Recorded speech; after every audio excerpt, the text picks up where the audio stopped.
The boy's eyelids were tightly closed. A moment later, his purple eyes opened slightly. It seemed as if infinity was visible in them.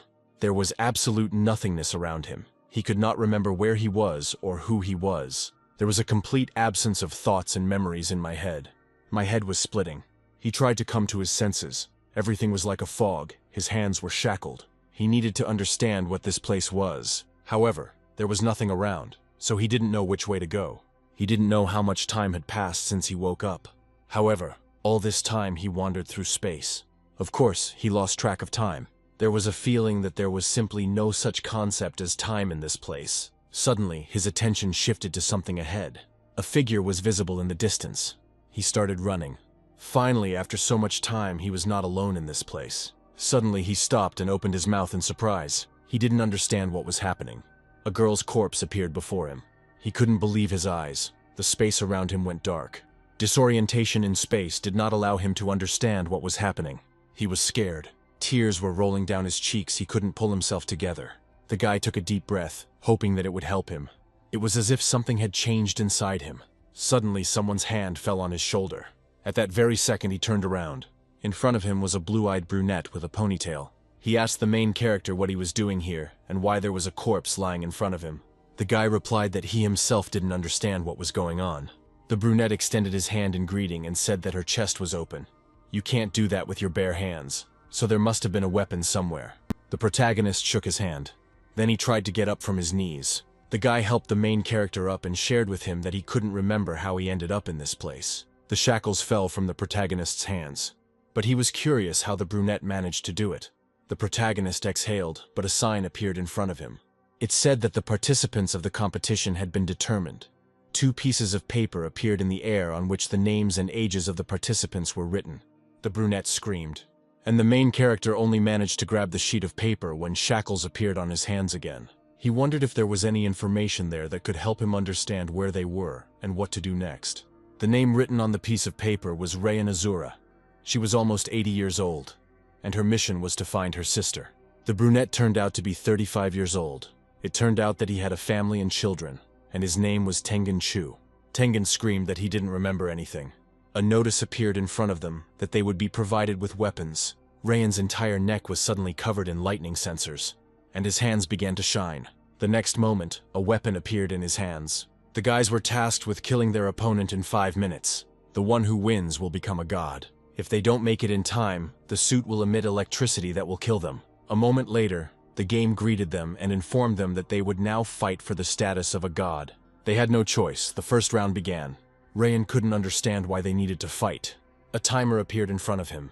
These names and biographies could be lies. The brunette said that it was possible that it was a joke. Tengen shouted that no one would erase someone's memory just to make a joke. The protagonist understood that he had to survive at any cost. Then he said that even despite the hell they had fallen into, he was no more than a stranger to him. Everything was decided. He closed his eyes and exhaled. Then he opened them again. Tengen rushed towards him. The only option left was to kill him. All that remained was to understand the opponent's tactics. Moreover, his body moved easily in space. Tengen dealt another blow to Rayan. The guy tensed up. The brunette stopped, needing a few seconds to realize how badly he had wounded his enemy. He didn't understand how it all came to this. Then he threw a weapon at him. Although initially he did not want to harm anyone. The fight was fierce. Rayan tried his best to dodge the blow. His enemy was very good at wielding weapons. Besides, he moved too confidently. It looks like this blow is unstoppable. All he could do was duck and dodge another dagger. Rayan fell to the floor and blood finally appeared. Tengen growled menacingly. It seemed like he couldn't stop, and he plunged the weapon into the guy. The main character had nowhere to go. He just laughed at the hopelessness of the situation. However, tears still flowed down my cheeks. If only he could free his hands, he would have had a chance to win. Although he wanted to live much more than to win. Suddenly a dagger pierced his chest. He fell on his back, blood spurting out. Tengen seems to have achieved his goal. The protagonist could no longer stand up. In this case, only one can survive. Rayan grabbed the handle and tried to pull the weapon out of his chest. How could he screw up like that and let himself get hurt? Tengen swung at him again. The order to kill was heard in the air. The brunette thrust his sword into the ground with such force that cracks appeared on the floor. He was full of rage. What he didn't expect was that Rayan would be able to do anything. At this time, the red-haired guy, gritting his teeth in pain, was already rushing towards him. He thrust the dagger into his neck with ease and simplicity. He no longer wanted to doubt that someone else's life was more important than his. Tengen tried to pull the dagger out of his neck. However, Rayan applied a chokehold, wrapping a chain around his neck and binding his hands. He had to survive at any cost. Tengen began to beg for mercy and talk about his family. Rayan had no intention of letting him go.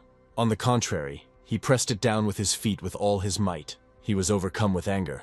He used the chain again and literally broke his neck. It looked like victory was his. Rayan couldn't believe he had just killed a man. However, he felt nothing at all. The guy just reached into Tengen's pocket and pulled out a piece of paper. He sat down next to the body and tried to pull the dagger out of his body. His goal now was different, and he did what he had to do. Now he needed to know what to do next. Moreover, he had an unbearable desire to find and destroy those who had locked him in this place. At that moment, the timer went off, counting down the last 5 seconds until the end of the round. A blinding white light appeared in front of him. The voice announced his name and serial number, and he voiced his new role, God. The young man could not believe that he had achieved the status of a god. This is how he became a Superman. The space was illuminated by light, and a creature he had never met before appeared before him. He bowed before him. The creature asked about his well-being. Rayan didn't take his eyes off him. The creature repeated the question again. Images of what he had to endure appeared in the guy's head. It turned out that in order to save himself, he had to kill. A shudder ran through the guy's body. The creature looked at him carefully and waited. Suddenly, the main character screamed that he finally felt something. The creature smiled as the participant realized who he was. The protagonist wanted to know the truth. The creature in front of him answered that he created this space specifically for players. In this dimension, there were 2 million souls. The guy thought that it was not in vain that they were forced to fight duels. The young man shouted that he did not understand why he was there. The creature replied that the participant had asked a perfectly correct question. There was only one place for all these souls, in his game, and they were all united by one desire. Rayan was unhappy. It seemed like he couldn't just get out of this place. Suddenly he felt unwell. His throat tightened as if he had lost the power of speech. The creator ordered him not to object. His hand pointed downwards. Black smoke began to thicken around him. The guy's body didn't obey. He could not resist and fell before him. The creator explained that everything around is his creation. In exchange, he would allow whoever could win this game to make a wish. Among so many players, only one could receive such a gift. These were the rules of his game. The creator was clearly intoxicated by his unlimited power. Rayan did not understand why he needed such a cruel game. The creator replied that he had started all this just for fun. The guy wanted to know if there was anyone else. The entity replied that he would find out everything, but in time. This was the plan from the very beginning. First of all, he just needed to survive. Rayan was upset. A second later, the chain on his hands broke. This is where his adventure as someone who tried to become a god began. He had no idea what would happen next. The hero found himself in a place where other players were gathering. They also paid attention to the newcomer. Another guy in a mask also cast a cold glance in his direction. Nearby, Rayan saw a child. They all had to kill someone to get to this place. There was a door in front of them that said they would need a partner to get to the second level. He desperately needed to beat this game, just like everyone else. Of course, in such a place there is no room for the weak. He had to make them think twice. Immediately, he remembered the guy he killed. A new creature appeared before him, one he had never seen before. However, he didn't know what awaited them in this round. The creature greeted him. It asked if he was ready for the second round. The guy was surprised that this entity, which looked more like a mannequin, knew his language. The mannequin introduced himself as a master named Yora. He was an assistant. The guy became nervous. He didn't understand where they were. 3 guys said that they had already tried to find out at least something. The blonde guy asked the main character how he ended up there. Rayan felt uneasy. Most likely, God told them all the same thing. The guy extended his hand and introduced himself. His name was Euron. He said he would be glad if they went through this together. Rayan was overcome with anxiety. He suddenly felt ill. He fell to his knees and felt pain. The pain was as if he had been hit in the chest, but there was no injury. Euron smiled and asked the protagonist's name. Then he began to laugh loudly and asked sarcastically what was wrong with him. Rayan gritted his teeth. He immediately realized that this was his doing. Euron smiled again and said that only the strongest would survive. Suddenly, a guy in a robe approached them and shouted at them to stop. Damage started screaming. He hadn't even raised his hand yet. The main character could not recover from the unpleasant sensations. The guy in the robe and mask told them to be quiet. He said that the bandits were to blame for everything. Then he used force. A sword materialized in his hands. The main character had never seen such a trick before. The rest wanted the assistant to intervene in what was happening. He doesn't need problems. The guy in the mask looked scary. Then he turned to Rayan and confronted him with the fact that they were now partners in the round. He didn't understand what he had done to deserve such a partner. Besides, he had no magical abilities. However, Rayan suspected that the guy had chosen him for a reason. The main character introduced himself. The guy decided that if he faced someone strong, he would be able to survive the next round. The guy in the mask introduced himself. His name is Takeda Shinigan. Takeda said that in the next round they will act together no matter what happens. Rayan turned to the master. He wanted to have at least some information. There were no instructions for the second round until they left the room. Takeda didn't want to waste a minute. The protagonist decided that it was worth taking a closer look at his partner. The guy was already standing at the door and was ready for the next test. Darkness appeared before them. Rayan was a little scared. The unknown did not bode well. His partner entered first. With each step he took, a path of stone appeared in space. This surprised him very much. He had never been in such a dimension before. From behind, he heard the blonde man's voice, promising him that they would definitely see each other again. The main character didn't pay any attention to this. However, without turning to them, he shouted that he would do everything to prevent this from happening. And he rushed to run to his partner. He called out to Shinigan. He wanted to understand why, out of all those present, he was chosen. He replied that it was all in the look. It was about the eyes of the creator himself. This is what made him choose as an ally. Everyone in this room is a stranger who has hidden their abilities. In God's game, they are all, first and foremost, rivals. Besides, it seemed to him that, in this situation, he would be best able to confide in someone he did not know. The main character was flattered that out of everyone, he chose him first. If it is useless or lets him down, he will get rid of it. Rayan noted that such a person would not stand on ceremony. They both didn't want to waste time. You will have to adapt to any conditions or face death. A bright light that illuminated the space appeared out of nowhere. It prevented the main character from examining the place. Shinigan walked forward. The protagonist was a little disoriented, but followed him despite everything. His attention shifted and he saw something interesting ahead.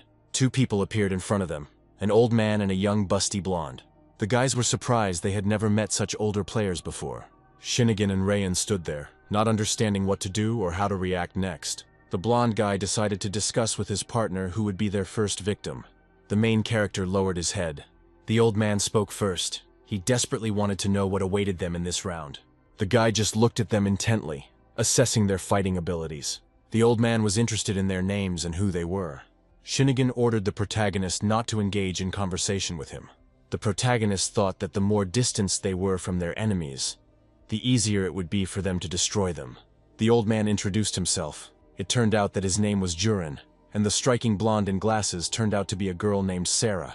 Suddenly, a voice pierced the space, announcing the start of the second round. It was the master. This time he was dressed up and looked very formal. It was stupid to think that they would be allowed to start the game without being briefed. The main character did not immediately recognize Master Eru. Perhaps it was in the bag. The master, holding the ball in his hands, began to explain the rules. It turned out that whoever had the ball would be able to earn a point for his team, and this would happen every second.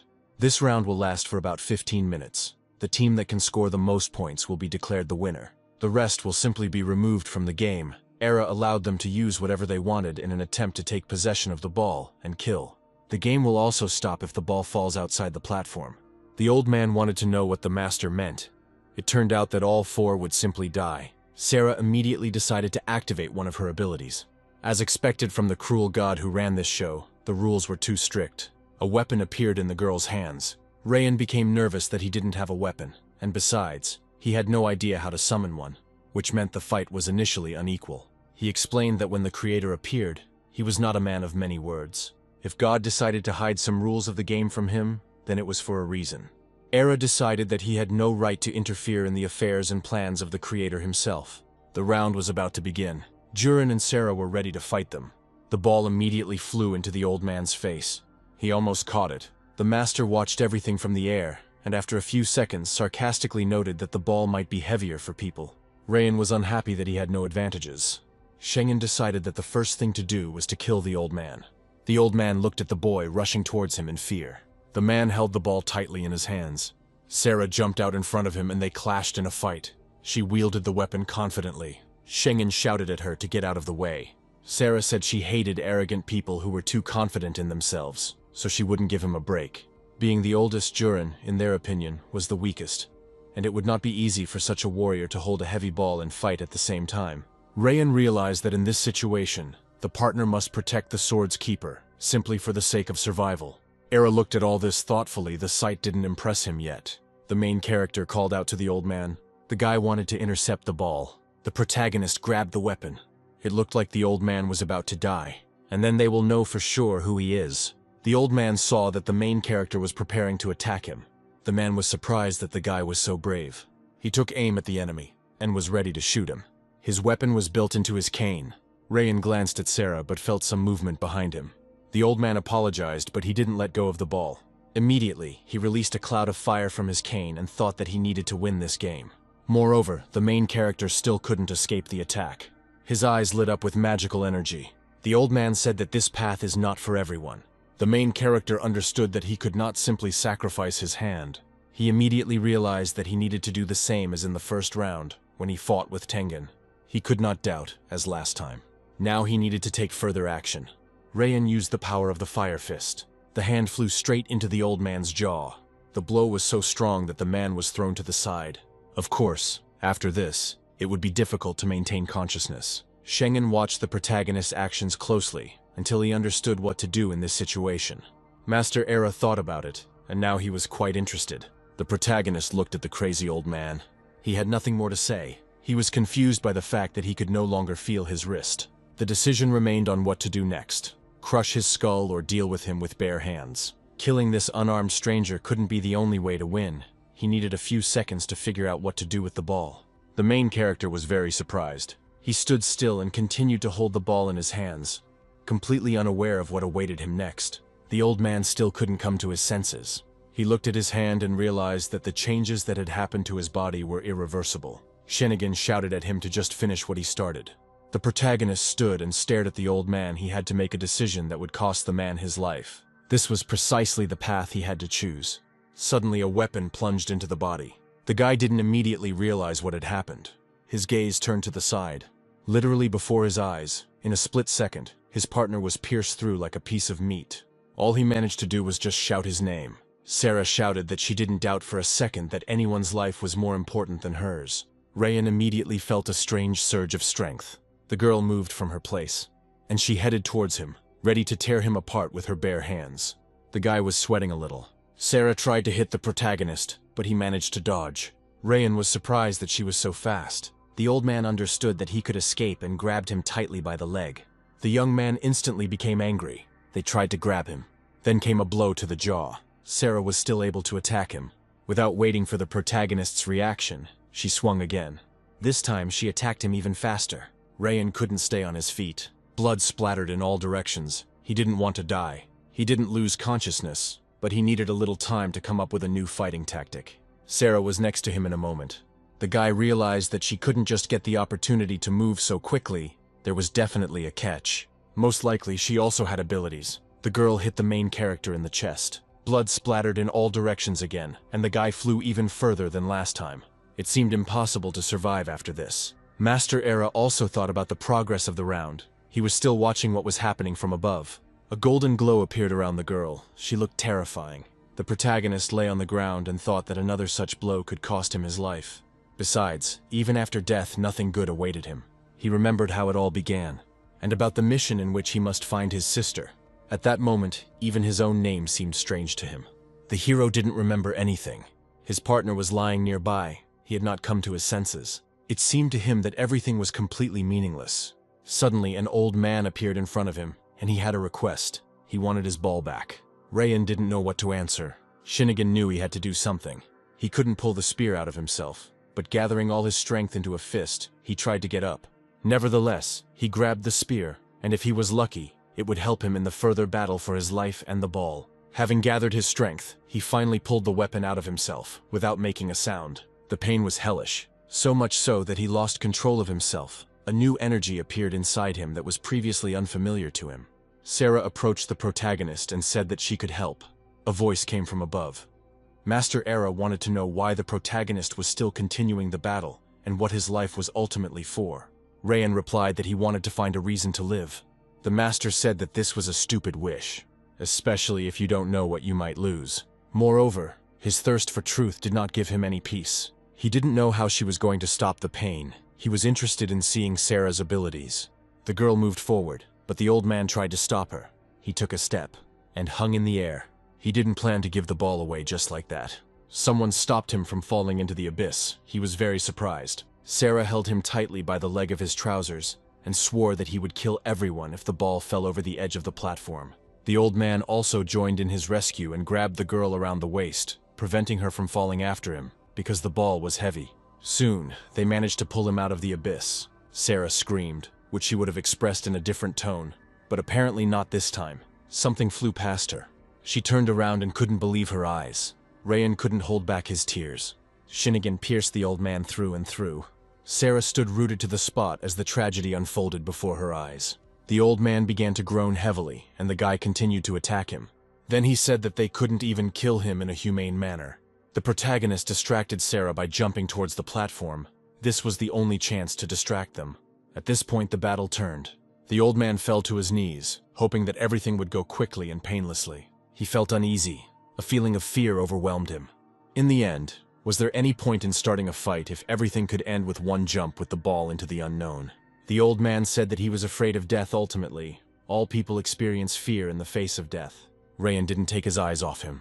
The man replied that deep in his mind there was something he wanted to know, but he had the feeling that he could not reach it. The guy objected. An image of the guy he had mercilessly killed in the first round appeared in his mind. Their dialogue was interrupted by Shinigami, who attacked Sarah. Tears streamed down the old man's cheeks. He understood that this was the end.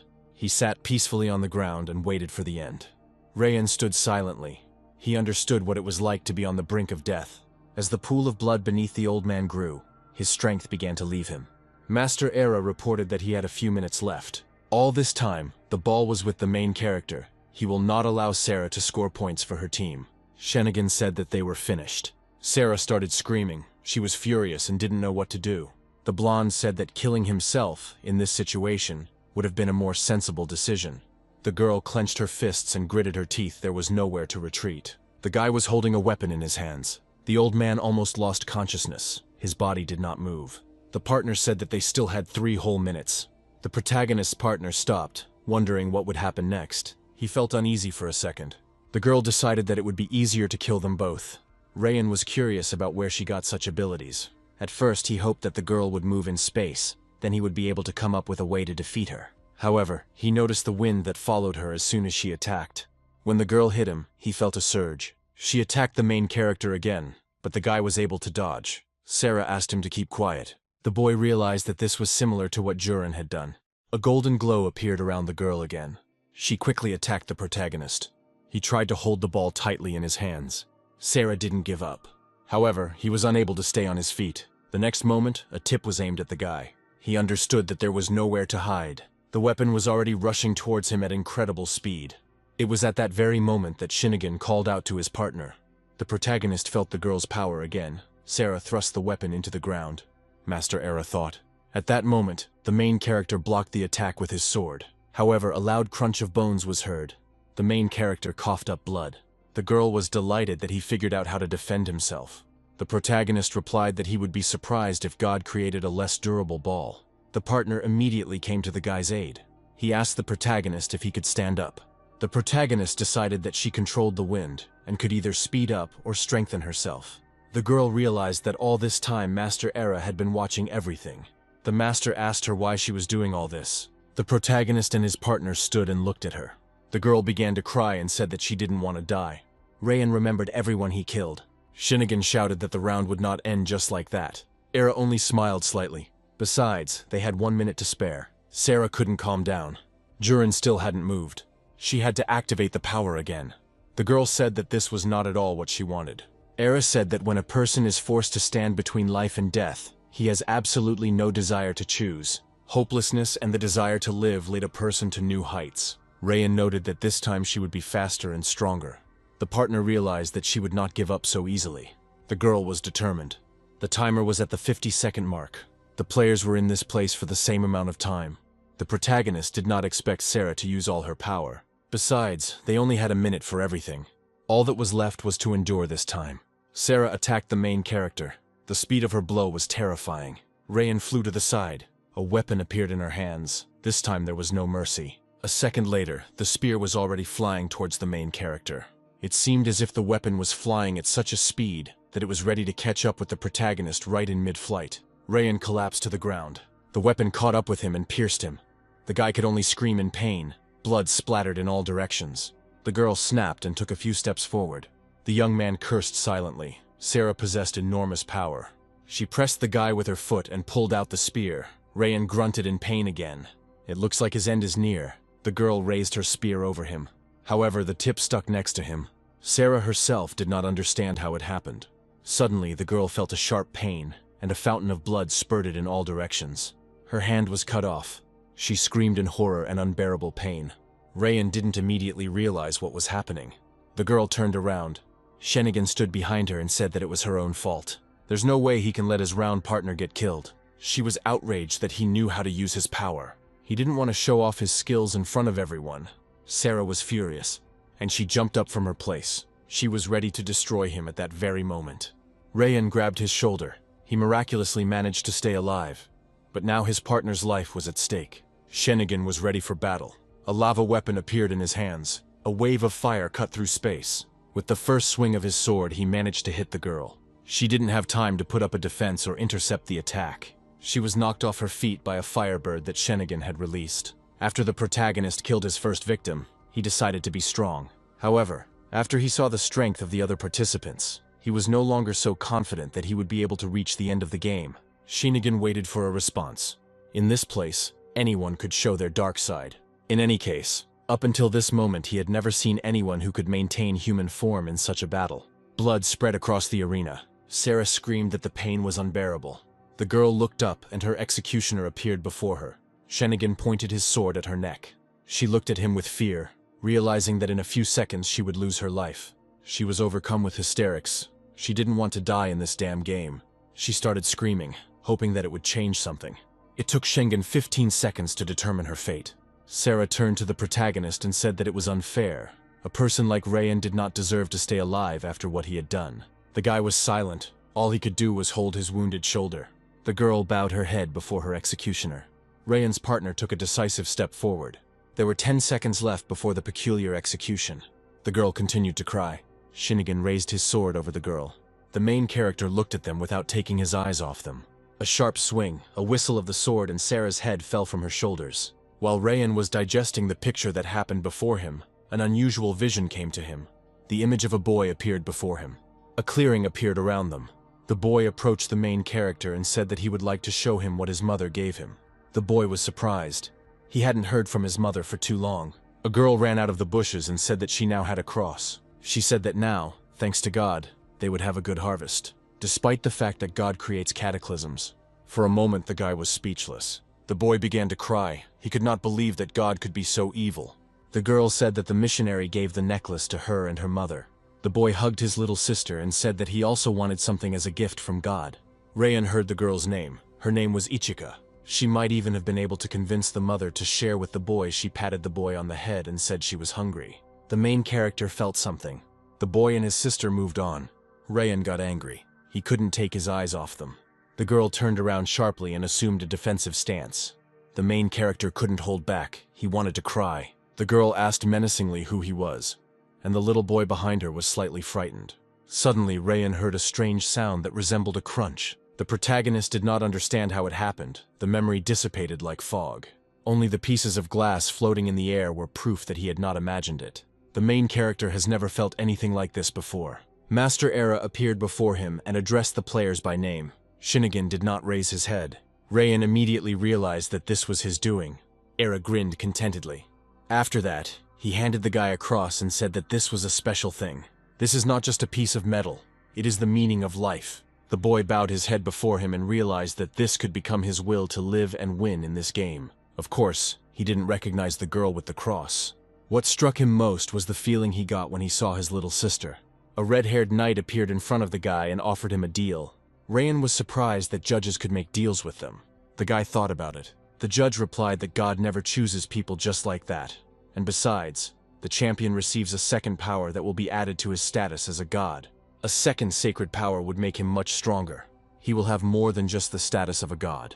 This is an opportunity to get two powers at once. The judge said that there was never such a thing as honesty in this universe. In this endless game, the winner will stand on two pillars at the same time.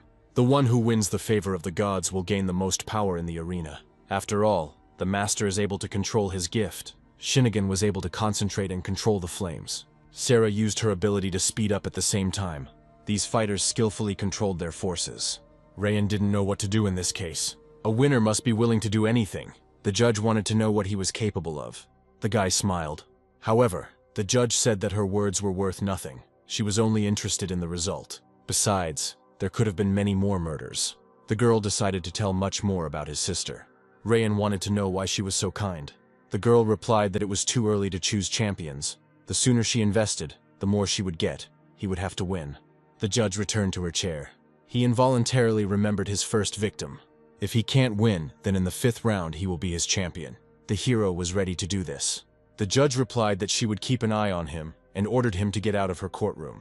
All that remained was to win him over. However, it was interesting to see how many people he could kill. The guy was ready for a fight. A fair-haired girl appeared in front of him.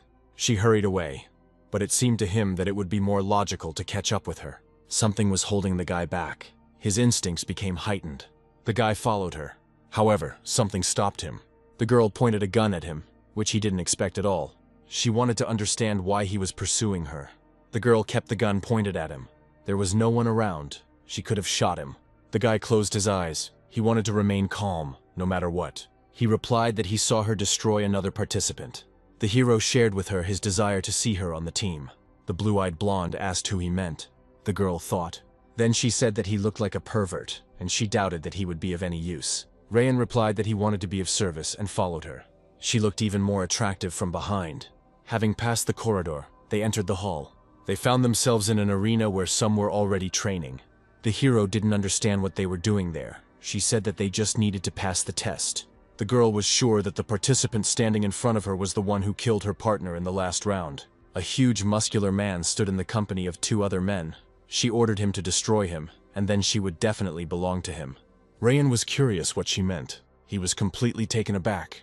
The moment this huge brute appeared in front of him, he assumed that God kills the losers. He was curious about her name. However, she answered a question with a question. She smiled.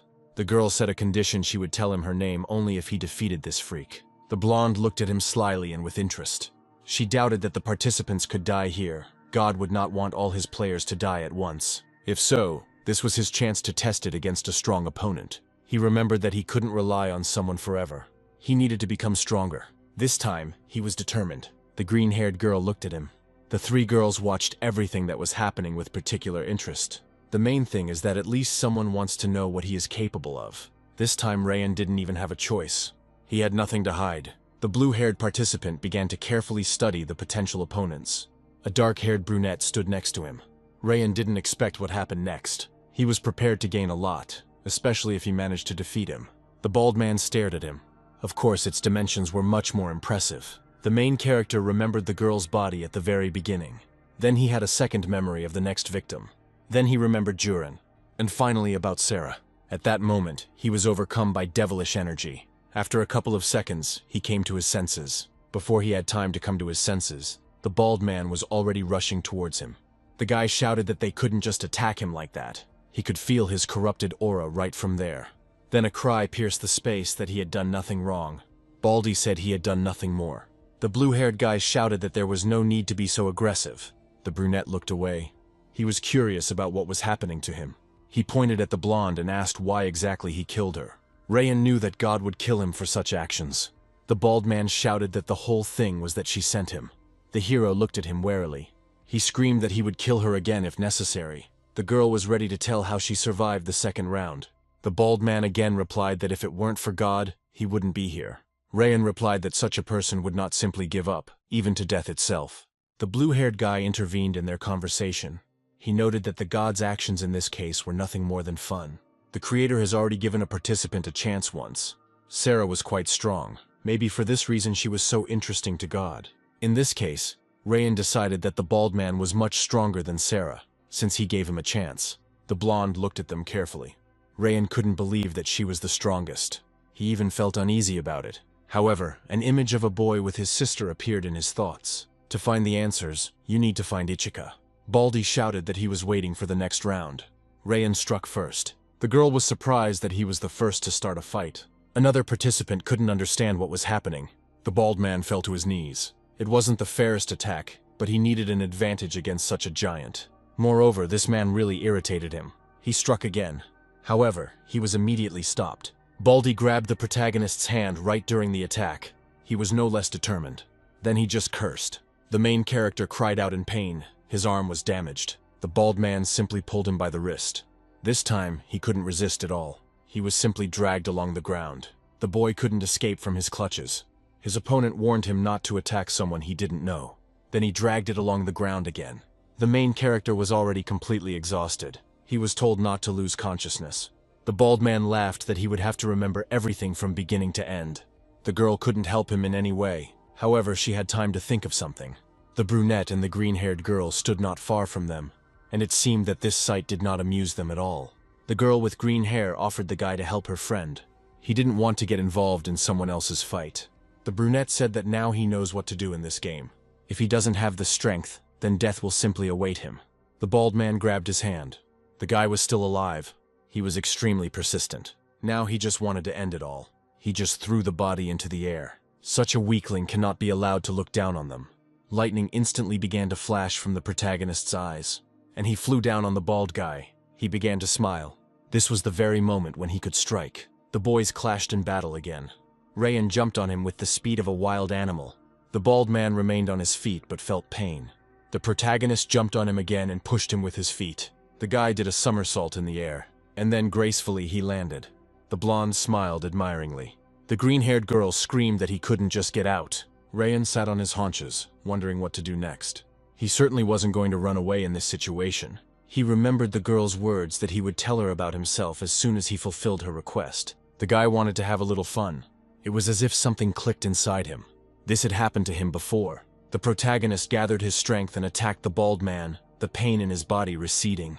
The bald man was only angry that such a small thing dared to attack him. Rayan felt a sense of sporting interest. He tripped his opponent and dodged his blow.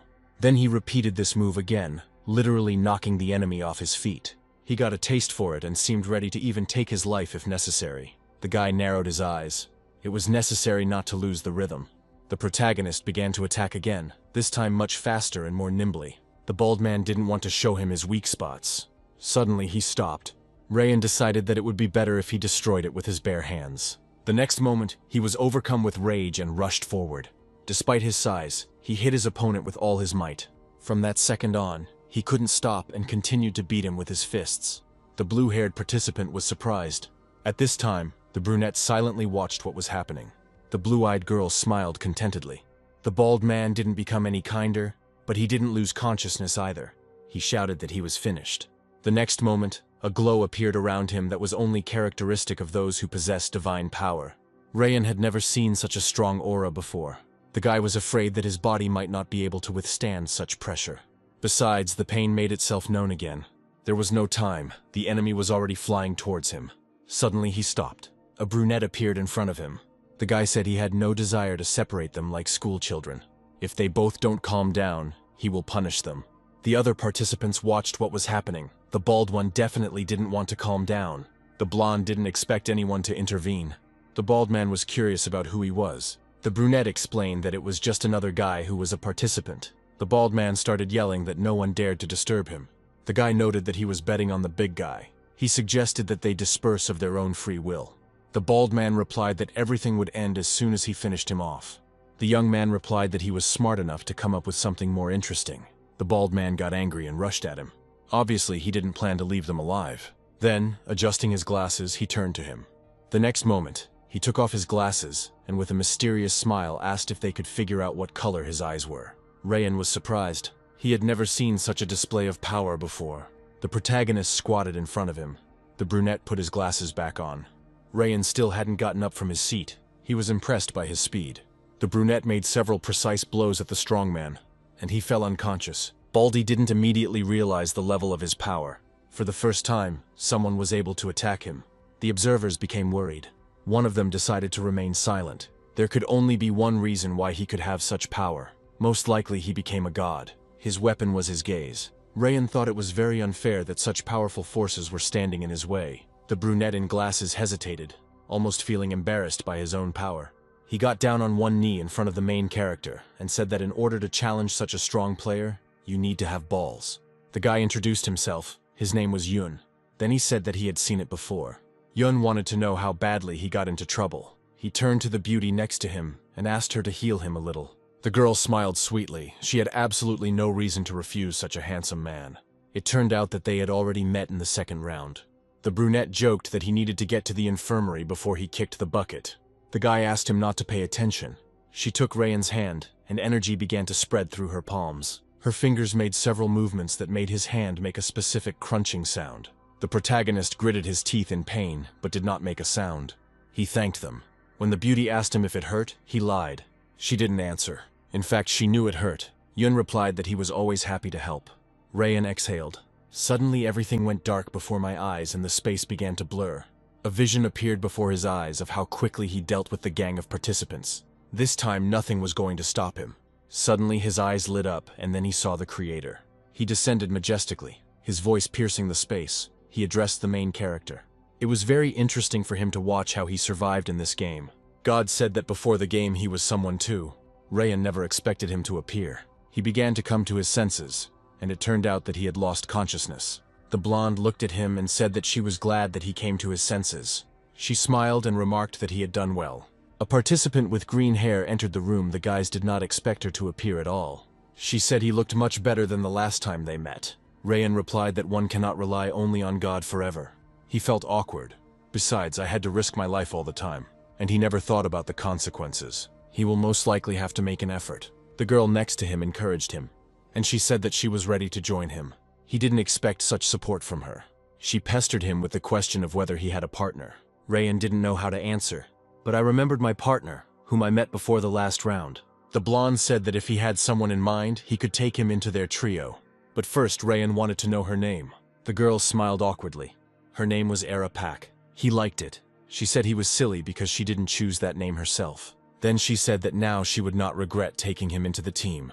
The guy was surprised by such a revelation on his part. Now there was a look of firm determination in her eyes. He understood perfectly well what power meant in this dimension. Moreover, he believed in this era as never before. It was worth far more than the beatings he had suffered in the fight with Tauros. This girl could be someone Rayan could trust. She asked him to stand up. The main character thanked the girl who cured him, Kayla. The girl with green hair invited the guy to follow her. She said that someone wanted to talk to her. It turns out that the little bots of this hospital work for God. They may be mute, but they can still give you a good beating. The substance in the test tube could even save from death. The girl began to rejoice. They walked down the corridor. Rayan frowned. The brunette said that he was ready to knock down the thug in an instant. He stopped. Then he greeted me. His eyes lit up. The force confirmed that the person standing before him was a scoundrel.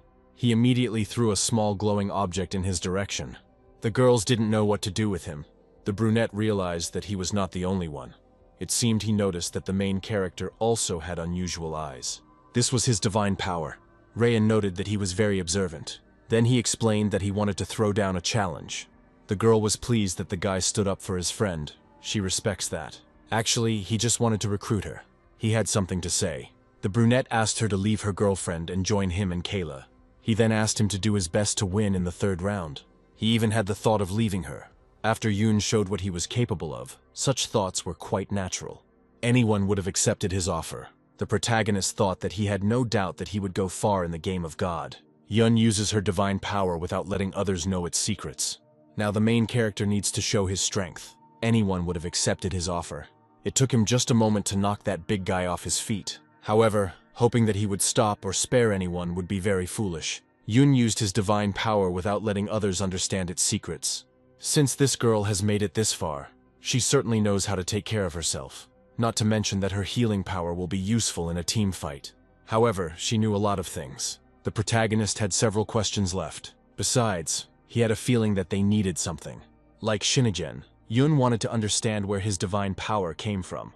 Rayan refused Yun's request to join his team. The boy did not find a third member. At this time, Shinigen appeared. The idiot who tied his blade was in the waiting room. The guy grabbed his glasses, then smiled disarmingly. Shinigami thought that only death could stop such a smug, impudent fellow. The next moment, he lowered his glasses. His eyes glowed with a bright light, of course. He could use such a weapon at any second. However, at that very moment, a girl stopped him.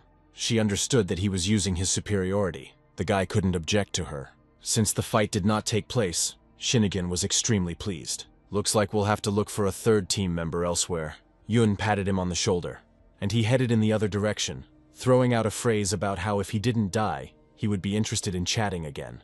Shinigami knew he was strong, the second strongest of all those he had seen in this place. Rayan wanted to know who was stronger. Kayla said that Yun is stronger than him. Shinigami replied that he would have to face him. She extended her hand and greeted her partner for the next round. Shinigami looked at her with extreme distrust. The main character felt awkward because they needed a third person. Rayan didn't even know that Shinigami would be his partner. The girl quipped that they had found common ground. She looked at them with eyes full of hope. Shinigami had absolutely nothing to say. He took a few steps, and he asked the boys to follow them. The girl was unhappy with this attitude. The last thing he wanted was for someone to take up his time. Rayan wanted to gain the skill of summoning weapons. The protagonist remembered how he fought in the past. He felt uneasy and alienated. Even though he is scared, he could easily imagine all the ways in which the glaive should be used. His mind holds years of experience with this blade. However, he has never trained before. Besides, now he found a reason to live. It remains to be seen what this means. The protagonist said that he could easily imagine all the ways in which the glaive should be used. His mind held years of experience with the weapon, but he had no way to train. His weapon is an extension of him. Shinigami wanted to know how he summoned the weapon in the first round. He asked the protagonist to remember the feeling he experienced then. Rayan thought. Suddenly energy began to emanate from him. His palms became filled with light. He had a feeling that he had experienced something similar before. Shinigami said that it was the feelings that would help him summon the weapon. The girl asked why God didn't tell him anything and made him figure it out on his own. Lightning instantly appeared in her hands. Sparks began to spread around. It turned out that it was a charge for the blaster. She had no other choice. Rayan also felt that energy began to appear inside him. His eyes began to glow. After the first round, the god reminded us of the power of nostalgia and feelings from the past, and that summoning a weapon requires a very strong emotion. But the main character had a strong desire. When you first summon a weapon yourself, you can do it without thinking. The first round summoning doesn't count, and he couldn't have handled it on his own. God clearly had his way, and he forgot to mention how to use the weapon. Shinigami thought that it was no accident that he was initially shackled. The girl started screaming that she didn't understand how they survived. Handcuffed in the first round, no player he knows has started a game of God at such a disadvantage as he did. The girl looked at him. She needed answers. He began to suspect that God might want him dead, perhaps afraid that he might be stronger than the Creator himself. Most likely, it is for this reason that they are trying to limit it. The girl said that God could easily deal with him with his own hands. Rayan didn't understand where the god got such a plan from, whether he hated him or simply saw a competitor. But why would he set up the most ordinary player? Suddenly, the blonde boy drew his sword. Shinigami felt fury. The girl called him a braggart. It was necessary to find that very feeling that would help him with the weapon, and at the same time, not lose his inner world. After winning the second round, they had information on how to return to the past. You suggest that he find this special feeling, but such feelings can only appear once. Otherwise, he will have to fight the next round without weapons. It was necessary to understand that if he succeeded in mastering the weapon, then the team would have to be assembled again. There was no need to be so surprised. Besides, he had already said that he would have to do all this before the second round.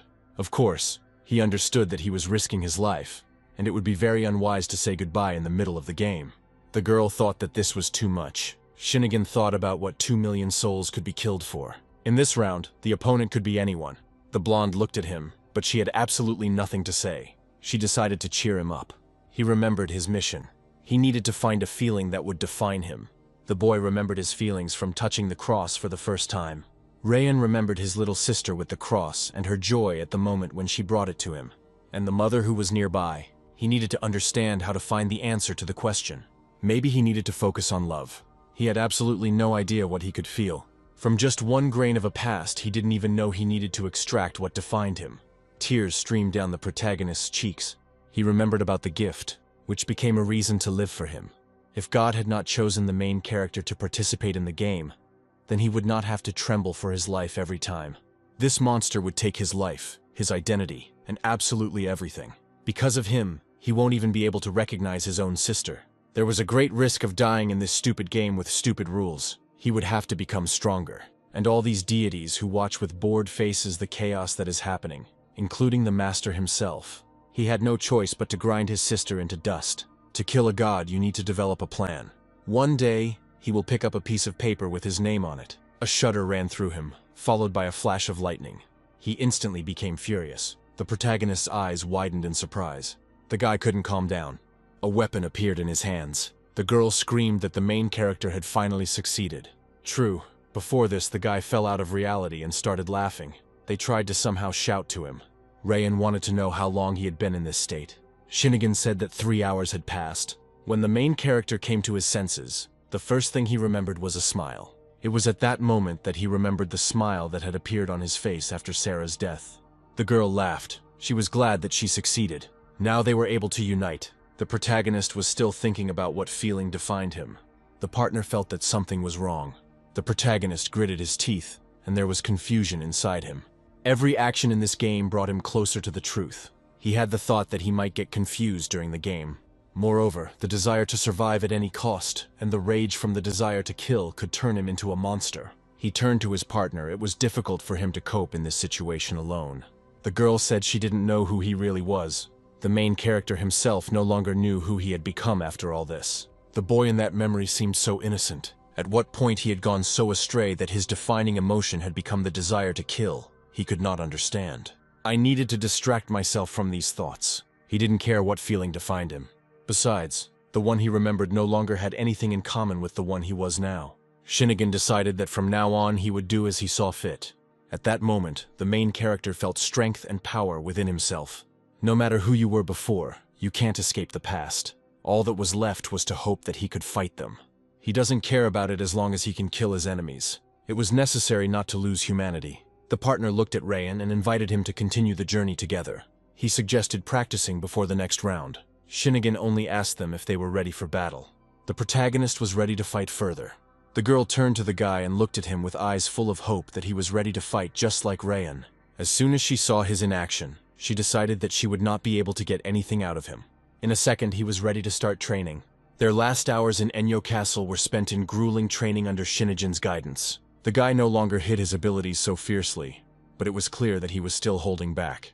Era even helped to analyze various strategies to acquire fighting skills. He was surprised that she treated everyone with such unconditional trust. And all this, just a few hours before the start of the next round. They walked forward. The girl and the main character looked around. Rayan doubted that they hadn't managed to squeeze everyone into one room. There were probably other locks. Shinnigan stopped. He needed to see what would happen next. Suddenly a figure appeared in front of him. It was a bearded, fair-haired Viking. He looked very manly. Rayan looked at him carefully. It was immediately obvious that such players could be very dangerous. However, none of them scared him as much as this guy. Shinnigan shook his head. He is simply confident that he can deal with any person. The rest stood looking at familiar faces. The judge asked if they were ready to give their lives. The third round was about to begin. The judge immediately recognized their faces. She wondered what they would be willing to sacrifice in this situation. It seemed that this arrangement only amused her. At this point, the master intervened and explained that the team was needed to pass the third round. His partners looked up at him, and he continued that they had about 3 hours left. The next moment, they will have to enter the castle, which will collapse. A warrior in armor appeared before them. Even the judge was surprised. He addressed Fate by name and asked how it was playing here. He wanted to deal with her as soon as possible. The next moment, he entered the gates of the third round. The girl noticed that their communication was as if they knew each other. Rayan said that it was necessary to wait. Era announced the participants' number, which, by the way, had long since exceeded 1,000,000. The judge became indignant at the master and climbed to the gate. Shinnigan thought that it would be impossible to cope with such a team just like that. He understood that there would be no other way out. Era suggested that they go through the portal. Rayan was surprised by the judge's calmness and confidence. This was exactly the impression the judge had made on him when they first met. It seemed that fear was unknown to her. If in the first 2 rounds he had been helped by pure luck, now he needed something more. You couldn't rely on your eyes alone as a weapon. He wanted to win by his own efforts. The girl asked him if he was nervous.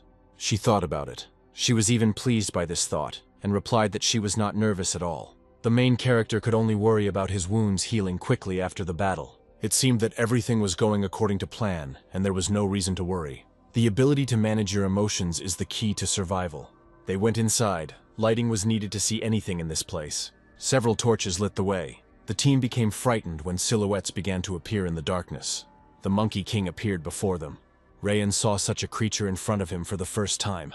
Shinigami cursed, and meeting him does not bode well. It turned out that with them was a king named Wukong.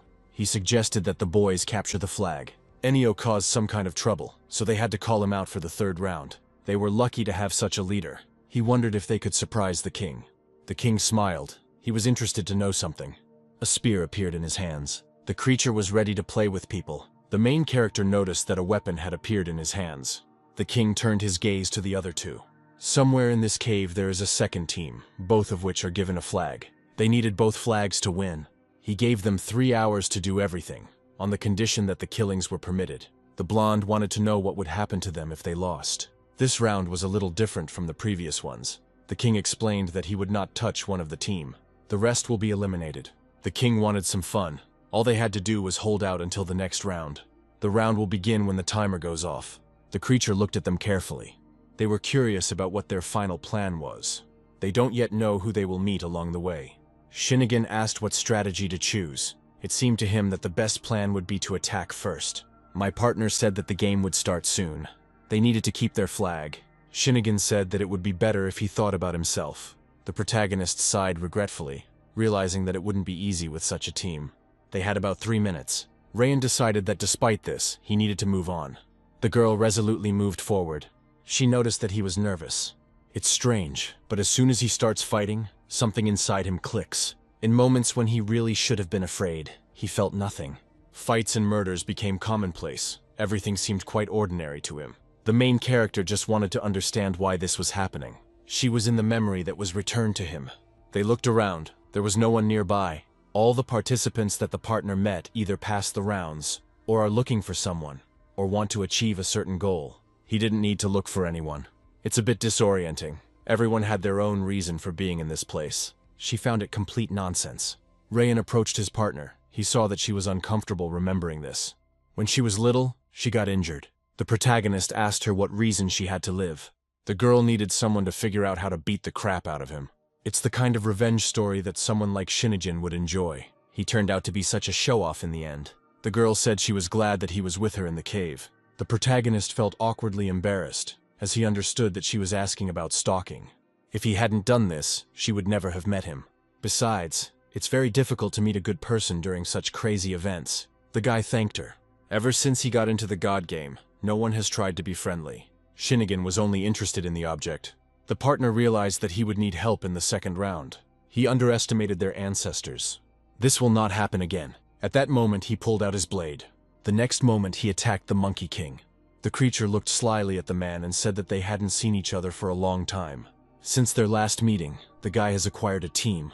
Shinigami replied that his interference in the game was illegal, and if God found out about it, he would be in trouble. The creature replied that a large cave would soon appear in this place. However, the king demanded a favor in exchange for helping him win.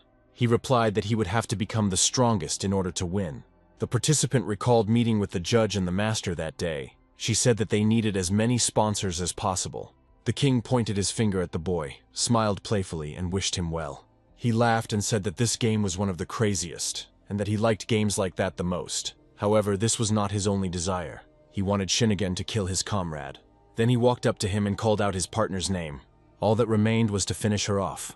The likelihood that everything will turn out to be just not that great. Moreover, it was not at all necessary to kill her now. He was given 3 rounds to eliminate her from the game of God. The king reveled in the knowledge that the game's current sponsor would pay for everything. Shinigami thought what the king said sounded insidious, but the creature continued to convince him otherwise. He then said that to do this he needed to kill a strong player. The player joked and said that everything would end when he finished him off. The king replied that such a smart guy would definitely figure everything out. Most likely, only those with the strongest will survive. There was only one task left to complete: to kill Era. And yet it was unclear what Rayan would think of him. He's just another competitor that needed to be gotten rid of. The goal had to be achieved at any cost. At this time, they had been unable to figure out what to do next for more than an hour. A silhouette loomed ahead. It turned out that they saw a flag, but he was hostile. However, there was no one in this place. Suddenly, the main character felt movement. They pounced on him. The girl ran to the main character. All that was left was to draw the weapon. Most likely it was because he was having a lucky day. The main character got angry. It was unclear why they did it. Another player, seeing all this, laughed out loud. The blonde said that these idiots really decided to get rid of them, and in a very dishonest way. The third was nowhere to be seen. It looked like things were heading towards a fight. They had some unfinished business with them. The girl understood that the plan she had come up with was complete crap. The protagonist thought that 3 hours should be enough to stop all of this. The bald man began to rejoice that the gods were on their side. He smiled, grateful that they had come into his clutches of their own accord. Then he explained to his partner to do what he wanted. The player also decided that this was the right decision. He asked to be reminded who had been helping him all this time. The girl armed herself. Then she pointed the blaster at the player. The participant of the game was unable to stay on his feet. He almost succeeded in realizing his plan. The girl said that all the power was in the ice. It turned out that with such enemies there would be a lot of trouble. The player lowered his head in confusion, because the sight was pointed to the side. She then activated her divine power. A special energy arose around her. Several powerful pieces of ice flew towards the enemy. The player easily repelled the attack. Tauros told him all his tricks. Maybe he has some tricks other than bullets. Telling everything to my friends wasn't the best decision. At this time, the blonde raised her weapon. The blaster fired a warning shot. Then she noticed that divine power was not at all what it seemed. She even felt cheerful for a moment. At this time, the bald man stepped forward. He was overcome with rage and rushed forward. The enemy has gained strength. She then said that her power was limited to some bullets. It looks like the girl has decided to show her cards. This power has many uses, and Era wielded it almost perfectly. Callista's ice barriers provided perfect protection, and Thoros' brute strength acts as a terrifying attacking force. This is an extremely dangerous duo. The main character saw another participant. The guy stood rooted to the spot. He didn't know what to say in the end. If you decide to be a spectator. At this time, Era approached him and said that she already knew what they were talking about. His gloves accumulate the power of the Tauros and throw it out in one fell swoop, like an explosive. The same thing happened in the second round, and he still doesn't understand it. The hero was ready to activate the power. He wanted his eyes to see what was hidden inside. The main character thought that someone wanted to steal something from him. The girl thought that he was always ready for crazy things. She didn't expect this. Rayan was overcome with excitement and immediately headed into battle. Baldy said that the only solution in this case is death. One of the players activated his power and rushed to attack. Rayan understood that divine power of this level was not just ice, something more terrible could await him. The partner immediately understood this. A second later, ice arrows destroyed the walls of the stone cave. The participant of the round stood in place in a stupor. At this time, the bald man pounced on the main character and hit the guy with all his strength. Rayan immediately realized that he would not forgive him for this blow. His gloves began to shine. The next moment, an explosion was heard behind the main character. It seemed to him that he would not be able to survive a blow of such force. He knew that Tauros was strong. It was thanks to the gauntlets of power that he was able to deliver such a devastating blow. Within a second, the main character was rushing towards the enemy with his lightning-fast glaive. It turns out that as soon as an attack begins, Rayan doesn't miss the opportunity to show off his skills. Baldy tried to dodge the hurricane of attacks. At the same time, the enemy successfully repelled all his attacks, and the main character had no idea how to defeat him. Rayan attempted a sweep, but his opponent managed to jump into the air, so the sweep with the weapon failed. The main character did not expect such a trick. Rayan realized that one more movement and the gloves of power would reach him. The guy managed to dodge. Now all he had to do was grab him from behind. The protagonist tried to trip up his opponent again. Although Tauros did not give him the opportunity to attack directly, he still didn't see any way to deal with it quickly. A few moments passed before the protagonist realized that the enemy had trapped him in ice. The player froze in place in surprise. Callista has been covering for Tauros all this time. In previous fights, when he fought his opponent one-on-one, there was no such problem. All of their attacks, on command, could lead to a successful outcome of the game. Rayan immediately realized that such impudence knew no bounds. The gloves of power had almost caught up with Rayan. He was in a hopeless situation. It seemed like there was no way to free himself from the ice. Tauros knocked the main character's body out of the ice with one blow. Rayan crashed into the cave wall. His partner was afraid that he would die. The brunette who was standing next to Tauros asked him not to interfere in what was happening. Tauros was glad that victory was on his side. The guy was angry. He saw that Rayan would not be able to get up. Realizing that the wounds were serious, Tauros wanted to get the maximum pleasure from killing. Then he grabbed the main character by the head. The enemy was ready to crush it in his hand. Tauros noticed that he had already seen such eyes in God. Rayan couldn't answer the question of who he was to this creature that everyone called a god. Moreover, the creator himself didn't explain anything to him, and the wounds were too severe. Callista was surprised that he was going to interrogate him. Immediately, the thought arose in my head that the guy needed to be finished off. A second later, the weapon's impact pierced the player's shoulder. Tauros didn't immediately understand what was happening. The brunette stopped in a stupor. Rayan could not resist Tauros in any way. Suddenly, he saw the barrel of a blaster. Someone behind him clearly voiced the command to release Rayan. It was a girl, a player with eyes of an amazing color, but for some reason different. In her hands she had a loaded blaster. The partner was falling into the unknown, and it was becoming increasingly difficult for her to move along her path. Everyone else had a reason to fight. Even if it was just survival, they desperately wanted to live. She had never had such a feeling this world turned out to be cruel for her. Moreover, the game of God somehow assumed only one single winner. She was visited by a memory of the time when she met the main character, but she couldn't think only about herself all the time. The girl felt complete indifference to everything. She began to question what she was ultimately fighting for. The next moment, she saw another player in front of her and a loaded blaster. The bald man pointed to the main character, who was so wounded that he could not get up from the ground. He was surprised that no one had taken the chance to deal with him earlier. The round participant responded that she had other plans. Tauros let out a threatening cry. Besides, all the time he had the power that was capable of saving anyone.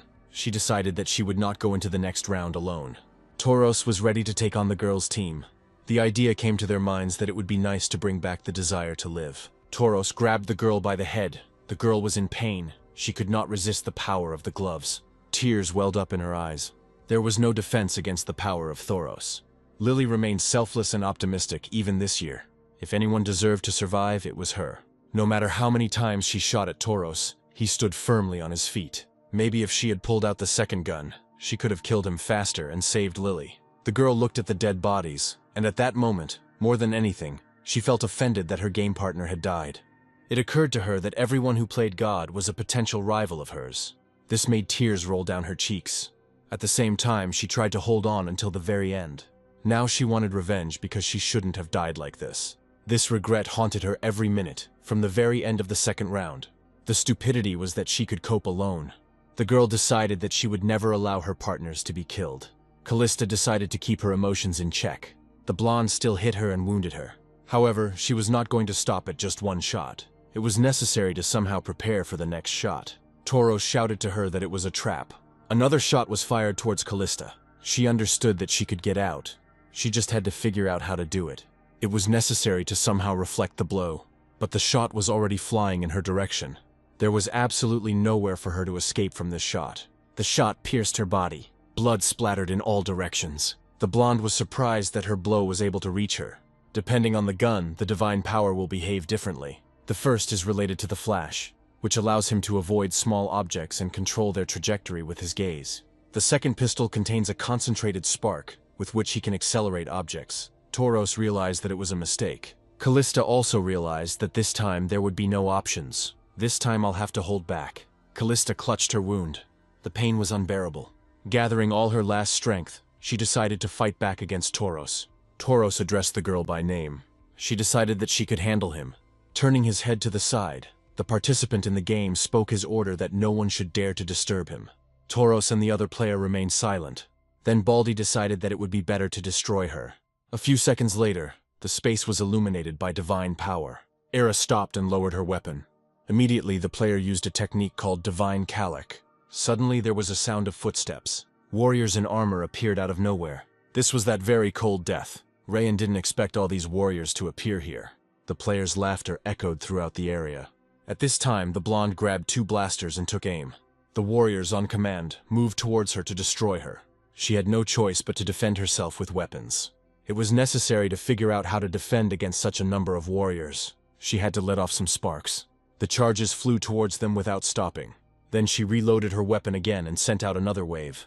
The warriors, for some reason, stood rooted to the spot. Tauros didn't expect her to be able to fire so many charges. The girl thought that all the bullets were moving as if they were in slow motion. The spark allowed her to control the degree of acceleration for different objects. One of the players realized what was happening. Seeing another hail of shells, he realized that he needed to find cover. Callista was overcome with rage. At that moment, she knew that in front of her was a man who didn't care about his own life. As soon as the warriors approached the girl, she wanted to understand why she was fighting. One flash of light could change the course of events. She stood and watched as the warriors fell under the onslaught of bullets. She had no choice but to continue shooting, filling the air with so many bullets that they turned into lead rain. She had to quickly assess the number of warriors. The charges flew right on target. The soldiers could not dodge such a number of bullets. At that moment, she turned her gaze to the side. Hundreds of charges headed towards the player, breaking through a spherical wave. The girl understood that it was more difficult to cope alone. She fired another hail of bullets, each one hitting its target. The army immediately began to dissolve. The ice around began to melt. There was no more strength left. The participant of the round fell to his knees. Rayan decided that he no longer needed to fight for a goal. Now his goal was to fight for others. By the way, it didn't sound so bad. The protagonist assessed her fighting skills. Considering the number of opponents, it was impressive. The fight is over. Tears rolled down Callista's cheeks. It seemed that fate was now in the hands of another player. Era shot at the player. Tauros could not understand how this was possible. Rayan didn't expect the shot. The second player was also shocked by the sudden death before his eyes. The blonde called out to Tauros, and she said that it was his turn next. The hero understood that the girl was strong, but not to that extent. Callista's body lay peacefully on the ground, surrounded by ice. Tauros was angry. Wasn't he going to do something? Tauros shouted at him. The brunette who was standing next to him offered to be his partner. Rayan realized that they were talking about a contract. The judge immediately offered to make a deal. Tauros yelled that as soon as he finished cutting up those two, he would think about the offer. He slammed his power gloves into the ground. Rayan replied that it could have been better. He felt like he still had a chance. Tauros's blows became more and more powerful. The hero got scared. The girl understood that he was becoming stronger and stronger. A bull emerged from the earth. His divine power turned into a bull. He took a few steps. A minotaur appeared behind him. It was much larger in size than they expected, so they had to attack immediately. The girl immediately pointed the blaster at him. Tauros rushed into the attack. All the power was immediately concentrated in his hands. However, the girl managed to dodge. She couldn't let him hit her. They didn't have enough time. Rayan immediately flew to the side from the blow. He screamed. He didn't know if she would make it out in time. Tauros attacked him with his gloves again. Rayan couldn't let his partner die. His strength was great, but the speed was much greater. Suddenly, a spark of fire pierced Tauros. He immediately swore. The girl was wounded, but she hit the target right on target. Apparently, the big guy needed to be taught a lesson. The girl immediately dodged the divine power. She barely managed to dodge. Her leg was injured. However, she tried not to fall. Rayan screamed when he saw that she was injured. He also had to activate divine power. All that remains is to quickly come up with a way to kill Tauros. The hero swore. All that remained was to get to him in time. Rayan was unable to stay on his feet from the blow. The wave was so strong that it threw him several meters away. After a few seconds, the fog began to clear. The partner was breathing heavily and had almost no strength. The longer this battle lasted, the stronger Tauros became. They needed to kill him now, otherwise there would be no point in fighting. Even in this state, she was ready to fight with him. The guy was surprised by this. Rayan couldn't rely on others to always be there to save him. The girl single-handedly dealt with such a crowd of warriors. Even at the end of their strength, they were ready to fight side by side.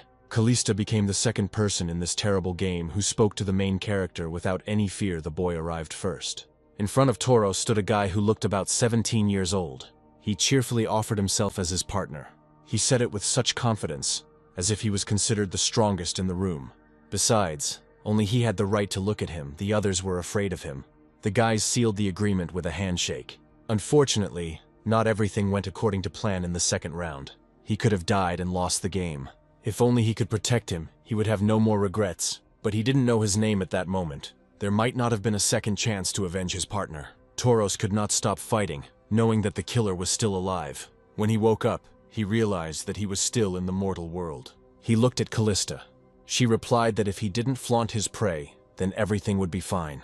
She extended her hand to him and asked him to tell her what had happened. They didn't have much time before the third round began, but instead of training or looking for a team, Callista sat and listened. She thought that revenge would make things easier. Tauros was at a loss to take revenge on someone he didn't even know. Callista replied that he had no choice. That was the game. It was a pity that he lost his comrade in battle. She offered to find his killer. Tauros was surprised that someone wanted to team up with him in this game. Maybe that's why he couldn't gather his strength now. Tauros's spirits perked up a little. In any case, there would have been a high chance of survival between the two of us. As soon as Callista tasted what they called food, she immediately grimaced in displeasure. Tauros smiled for the first time since the game started.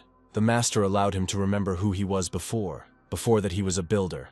Ultimately, he had to come up with a tactic that would frighten his enemies. For a second, he wondered what the other participants were like before the game began. Deep down, he was tormented by the question of where his family had gone. A fight awaited him again. Rayan was already rushing towards him. Tauros immediately activated the power of the gloves. The main character went on the attack without hesitation.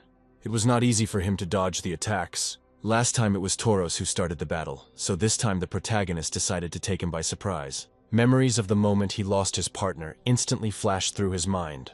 Then what happened to Callista? Tauros shouted at the guy. Blood began to flow down Rayan's cheeks. The enemy in front of him was ready to go berserk. It was this rage that in a second turned into a desire to kill. Tauros almost missed another blow in his direction. The protagonist wanted to throw him off balance. Rayan grabbed the glyph. The enemy was in for a precise blow from which there was no escape. The enemy tensed up and managed to grab the weapon right at his throat. Rayan just stepped on his chest and tried to do everything to drive the weapon into him. Tauros was distracted by a sudden pain in his shoulder. It was a blaster shot. A second later, the bullets reached Tauros, riddling his body. Pain and hatred were all he felt at that moment. He had lost his partner and was now dying himself. The main character felt a little sorry that he would leave the game so quickly. Such a dangerous enemy cannot be left alive. All the guy thought about before his death was the impossibility of taking revenge. Era had almost no strength left. She spent most of it on the shot. In this situation, Tauros could only take out his anger on the main character. Then he grabbed his head like a toy. The pain was unbearable. The partner pointed the blaster in their direction. Every second counted. Tauros was overcome by the spirit of vengeance. He remembered everything that connected him with his partner. And again he reached out to Rayan. If it weren't for the shot, the hero would already be dead. The guy needed a few seconds to come to his senses. His head was hurting unbearably. Now Tauros realized that he and his partner had both lost. Maybe he'll have better luck in the next game. The boy fell to his knees in front of him. In his hands he held a piece of paper on which it was written that Tauros was looking for his wife and those who could be trusted. Besides, he was alone all his life. His goal in the game was no less important. All he had to do was take the flag. The brunette replied that he would do this only after he made a deal with God. Rayan inquired about the conditions. It was necessary to destroy everyone and do it only with our own hands. After these words, he immediately activated his combat power. Rayan didn't expect such a turn of events. The brunette asked Cthulhu what he thought of them. Cthulhu replied that he saw them as a sign of weakness. Era and the main character could not believe that such a creature was communicating with them. The guy made a sarcastic comment about their fighting skills. Cthulhu addressed Rayan. They decided it would be better to bet on Era. At least she had a blaster. The protagonist wanted to understand their tactics. He thought that if he killed him first, it wouldn't matter what kind of power he had. The enemy grinned. Cthulhu immediately applied domination. The brunette was overcome by his power. It's time to show the divine power of Cthulhu. Rayan was a little scared. The space in front of him darkened for a moment. But what this illusion was completely incomprehensible to him. A mirage appeared in front of him. There should have been a solid floor under his feet. An unknown force engulfed his body. She began to move it in space. He felt unsafe. A moment later, he saw Cthulhu in front of him. The creature wanted to know what he feared most. It hoped that its greatest fear would be death. If not, then only fear associated with God remained. At that moment, the power of Cthulhu lifted him into the air. Cthulhu said that he should fear him. An image of Era appeared before him. She was wrapped in tentacles. Shinnigan appeared next to her, and Cthulhu slyly asked what would happen if he lost these people who had become his friends during the game. Rayan gritted his teeth and ordered no sudden movements. Cthulhu crushed them into powder with his powerful tentacles. Then he showed him the image of his sister. He expected a feeling of fear from him. The creature was curious about what would happen if he never found her in this game, and he will have the opportunity to learn the truth that the game is hiding from him. This was precisely the truth that his god had hidden. He was terribly curious about what he had forgotten in the game of God. Moreover, such a participant has already been in the game before. He needed to know why this game was created. However, he was not included as a participant. It was just a part of the divine power. It turned out that the divine power and Heighten's weapon might have something in common. The power of a god awakened in Rayan, capable of dealing with them in the blink of an eye. Cthulhu was surprised. Rayan immediately understood that such a creature would act through meanness and cunning. He escaped from the captivity of a mad dreamer. A moment later, the guy was again holding the ragdoll with Cthulhu in his hands. Rayan realized that he was wounded. His partner was nowhere nearby, and he began to get nervous. Era pointed her gun at him and shouted that she would stop all this. The partner saw that she was overcome by the spell of Cthulhu. The guy rushed towards her. Besides, it was a mirage. She couldn't remain strong for that long. Rayan looked at her carefully. Then she put the blaster to her temple and said that she had no other choice. The blaster's bolt clicked. The guy lowered his eyes. Then he suddenly jumped up and grabbed her by the arm, not giving her the opportunity to shoot. She was still under the power of Cthulhu. The guy didn't understand what to do in this situation. He gritted his teeth, and he clenched his fists. He had to use force against the girl. She flew forward several meters. The brunette appreciated the blow. Rayan looked at her body, and he said that she definitely deserved better. Her body lay motionless. It wasn't her fault. As he watched them fight, Era seemed like a more interesting opponent. He screamed that he would finally put his plan into action. Rayan looked at the guy as if he was crazy. Then I asked him what it all meant. The brunette replied that it was all because of the bloodthirsty voice in his head. Cthulhu told him something that others did not know. That's why he was overcome with madness. Rayan listened to the guy attentively. Before this, Haiten was calm and quiet. That was until Cthulhu appeared in his life. He began to lose touch with reality. Cthulhu took advantage of this as best he could. This was his strength. Gradually, he drove his owner crazy. He wanted to know what to do next. Rayan was once again enveloped by the influence that emanated from Haiten. The guy was falling into the abyss of the unknown. He was even scared. Suddenly, a divine light awakened within him. Memories from a past life appeared before the guy. He found himself in a room. The guy saw a terrible picture in front of him. The dead body lay motionless, holding origami in its hand. It was a mother with a child in her arms, and the head of the family was lying next to them. Rayan understood that this could be either a real memory or an illusion. But he didn't understand what it was for. Tears streamed down my cheeks. It was more like a memory. Haiten stood in front of him as if nothing had happened. What angered him was that he couldn't figure out how real what he saw with his own eyes was. Haiten was pleased. His body should have told him. A shudder ran through him. This was the first time this had happened to him. First rage, now he was trembling. Haiten was pleased with the result of his trickery. It was the fault of the madman who lived inside him. Most likely, madness was characteristic of some players of this game. Rayan couldn't help himself. Cthulhu wanted to discuss something with him. He actually heard an unfamiliar voice speaking to him from the depths of his consciousness. Besides, he remembered Tengen. At that moment, he was glad that he had managed to deal with him and Sarah. Deep down, he knew that part of his humanity had disappeared. In the end, even Haiten felt madness within himself. Cthulhu called people pathetic. Energy began to thicken around the main character again. He felt God inside him. Haiten immediately recognized the true God in the main character. The guy began to rejoice that he had finally managed to cope with it. Cthulhu wanted to make him his champion. The guy replied to Cthulhu that this was disrupting his plans. Rayan couldn't let him kill him. Haiten looked at him. For a guy, it's personal. Cthulhu replied that he would remember everything. He remembered the past, although God had not yet awakened his memories. God could not restrain his present self. The deity inside Rayan began to laugh. Most likely, they wanted him to be the first in this game. Haiten didn't expect that God had plans to make him a champion. Cthulhu wanted his divine power to merge with the power of the Creator. The guy didn't want to lose this game. There were few options, and besides, Cthulhu was too persistent. Rayan needed some time to think. The guy replied that he had not forgotten what happened to his family. He just wanted other people's affairs to no longer concern him. Haiten didn't know what to do next. He couldn't believe that he could easily destroy the power of Cthulhu himself. To destroy all illusions, he will have to make a lot of effort. Rayan smiled. The guy jumped into the air, realizing that he was ready to finish him off. He wanted them to answer for their words and get what they deserved. The guy went on the attack. Haiten tried to create a new illusion to deceive him. Now they found themselves in the desert, and a whole canyon separated him from the enemy. He smiled madly, knowing that no one could stop him. The guy shattered that illusion again. Haiten saw that they had broken through to him again. The next illusion was a train rushing towards him. However, this too was unable to stop him. The guy broke through another darkness. He was unusually fast. Then he materialized a glaive, leaving the guy no chance. Cthulhu was still watching them. Haiten created a woman's illusion. She addressed the protagonist by name. The guy instantly remembered her. He felt uneasy. With one movement of the glaive, he cut through space. A severed head flew into the air. Cthulhu released another illusion. Rayan jumped as high as he could. The creature created doubles. True, the brunette did not expect that he would be able to do this. The main character was surrounded on all sides. Rayan wanted to estimate the number of doubles. He began to attack them one by one. The hero attacked him again.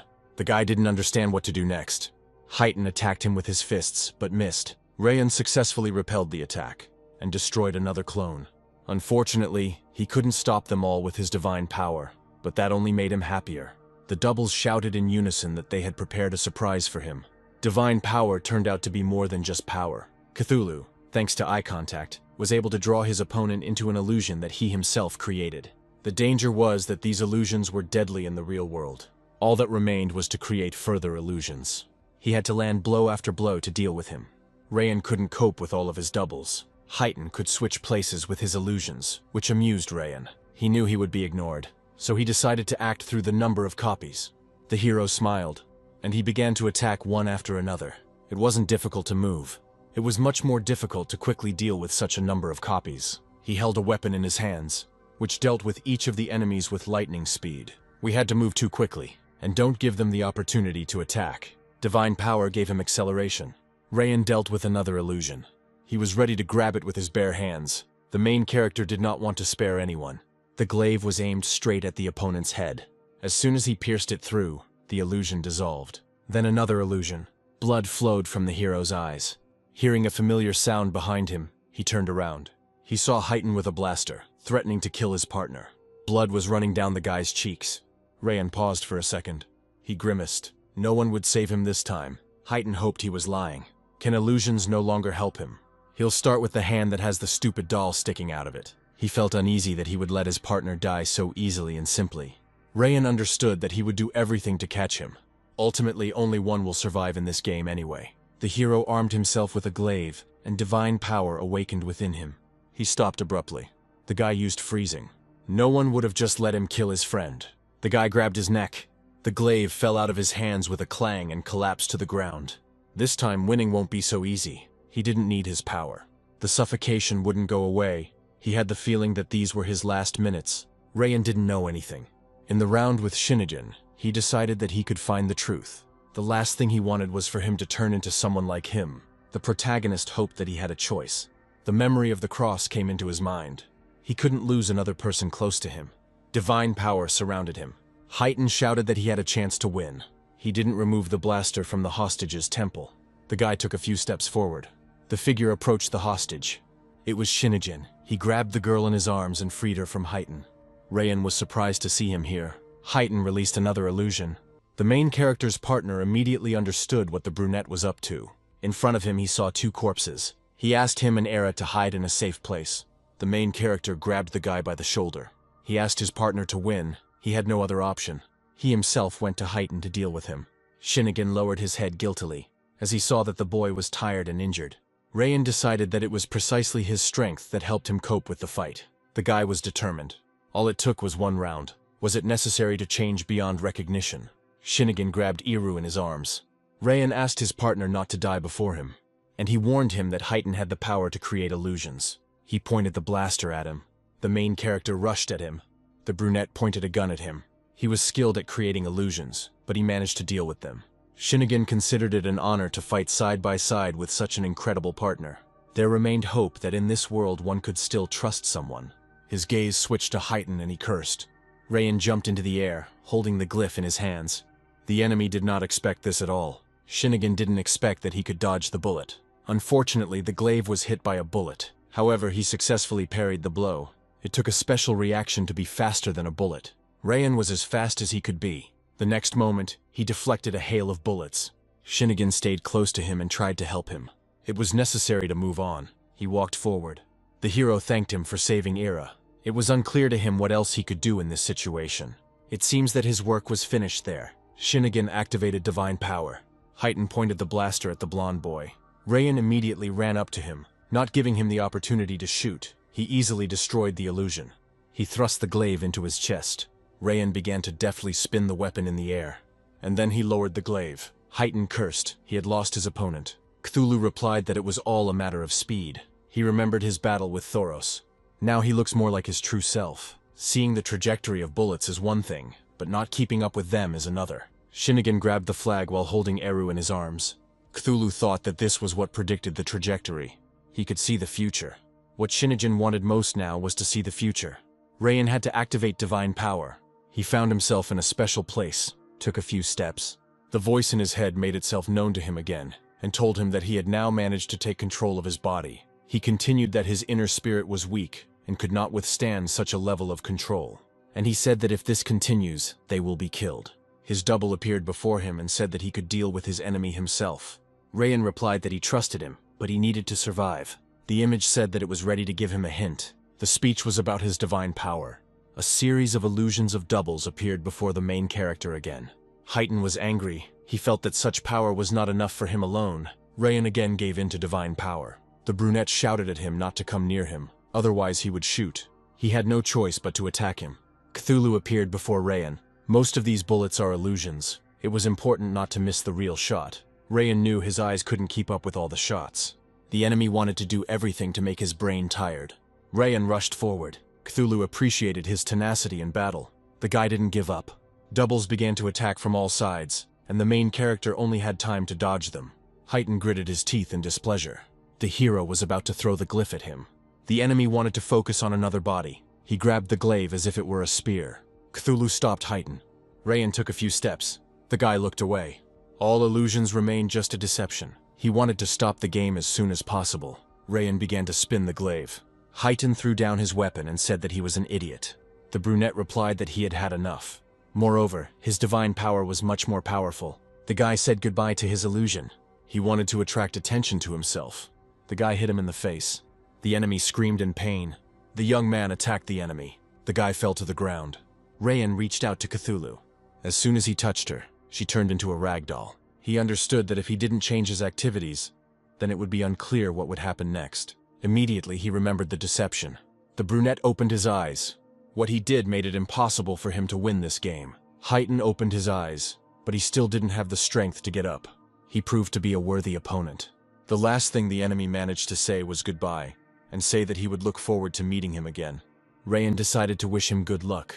The guy grabbed the glaive like a spear, and electrical charges began to appear around the weapon. A lifeless body lay behind him. The protagonist cast a piercing glance. He noticed that there was a piece of paper in his trouser pocket. The guy pulled her out. He had to figure out what his purpose in fighting in this game was. Rayan turned around and walked away in the other direction. Shinigami held the flag and did not let go of the girl. The mission was to continue the game. The boy remembered his meeting with the king, and a request to kill Eru Pak. Then the king said that if he did this, he would help him. And only then will he invest and become his sponsor. Era did not come to her senses. The partner became worried. The hand lowered the flag. An insect appeared near the main character and congratulated him on his victory. This is truly an entertaining fight. The king knelt before him. Rayan thought about the origin of his divine power. The king was surprised that God himself gave him his eyes. He had never done that before. The boy didn't wait for the king to attack him and activated his inner power. The king replied that every deity has a secret that he guards like the apple of his eye. The creature also wanted to figure out what was going on. A door appeared in front of him, through which those who were ready to move on to the next round entered. Rayan was most interested in where his partners were. The king decided that it would be better if he could find them himself. The guy lowered his head and remained silent. It was necessary to see what was hidden behind the entrance. The guy opened the door.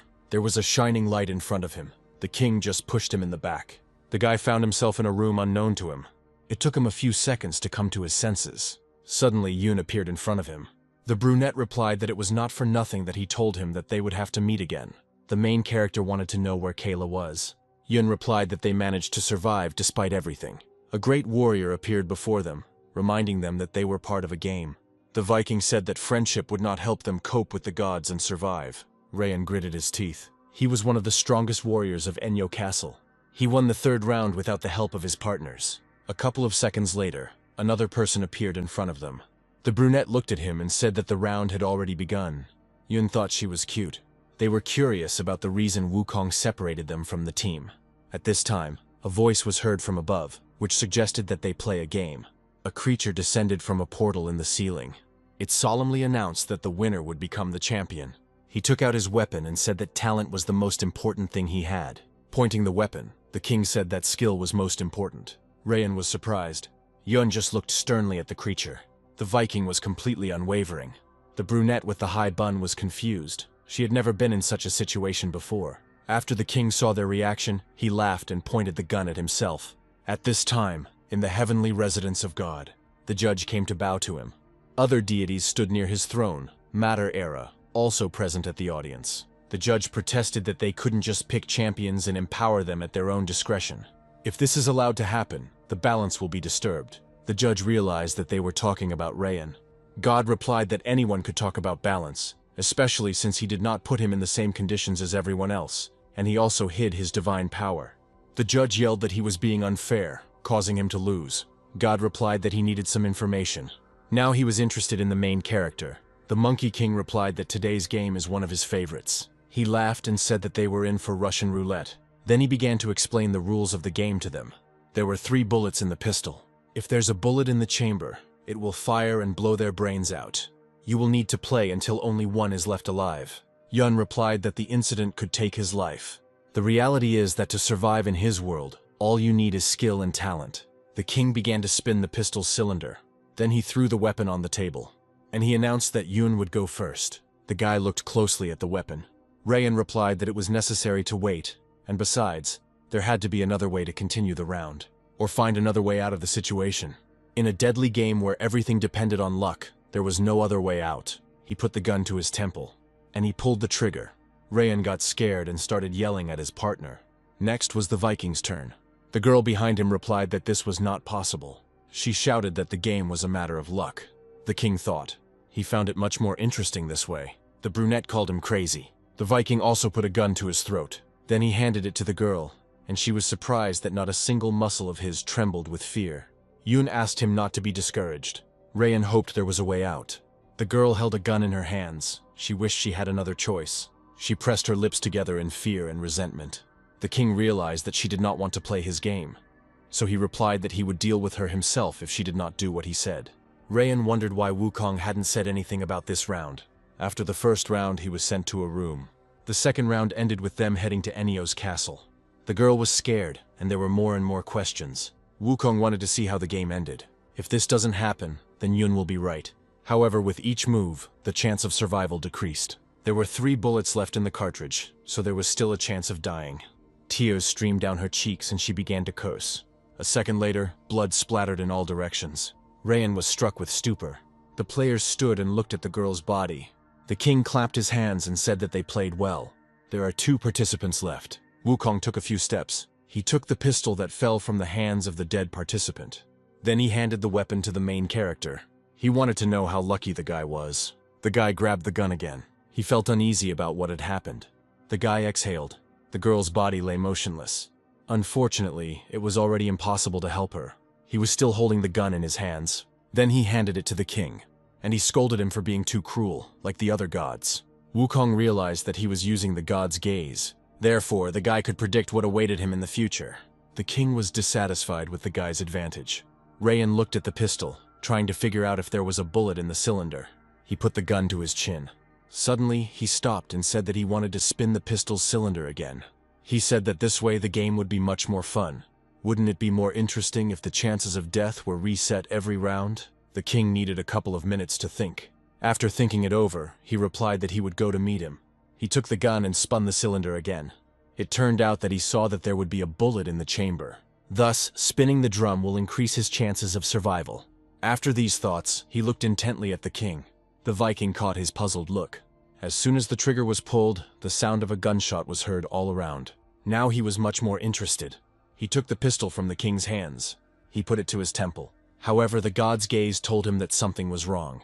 Suddenly, he pointed the gun at Yun. The brunette realized that this time he had no choice either. Last time we met, it was different. Wasn't that against the rules? The Viking said that this was a violation of the rules. Besides, this game of God no longer belonged to him.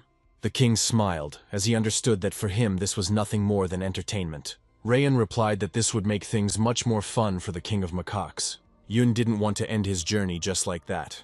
The protagonist replied that this was just a way to leave the game. The king remained silent.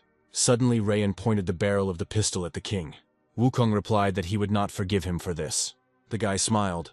He understood that in this way he would force the deity to fight him and accept his challenge. Rayan kept his eyes on him and the barrel of the gun. As soon as he pulled the trigger, the bullet did not fly out. Then a fist flew into his face. The guy hit him with all his might. It was a Viking. He was tired of putting up with the antics of this little god. Then Yun attacked him. Yun asked again what color his eyes ended up being. He had to activate his power. He attacked the macaque. The king's body flew so far that it suddenly broke through the wall. Yun said he was very pleased. The guy replied that despite all this, they would still remain his enemies. Then the voice asked him not to be distracted. Rayan did not lower the gun and said that this was his game. He would have to kill him.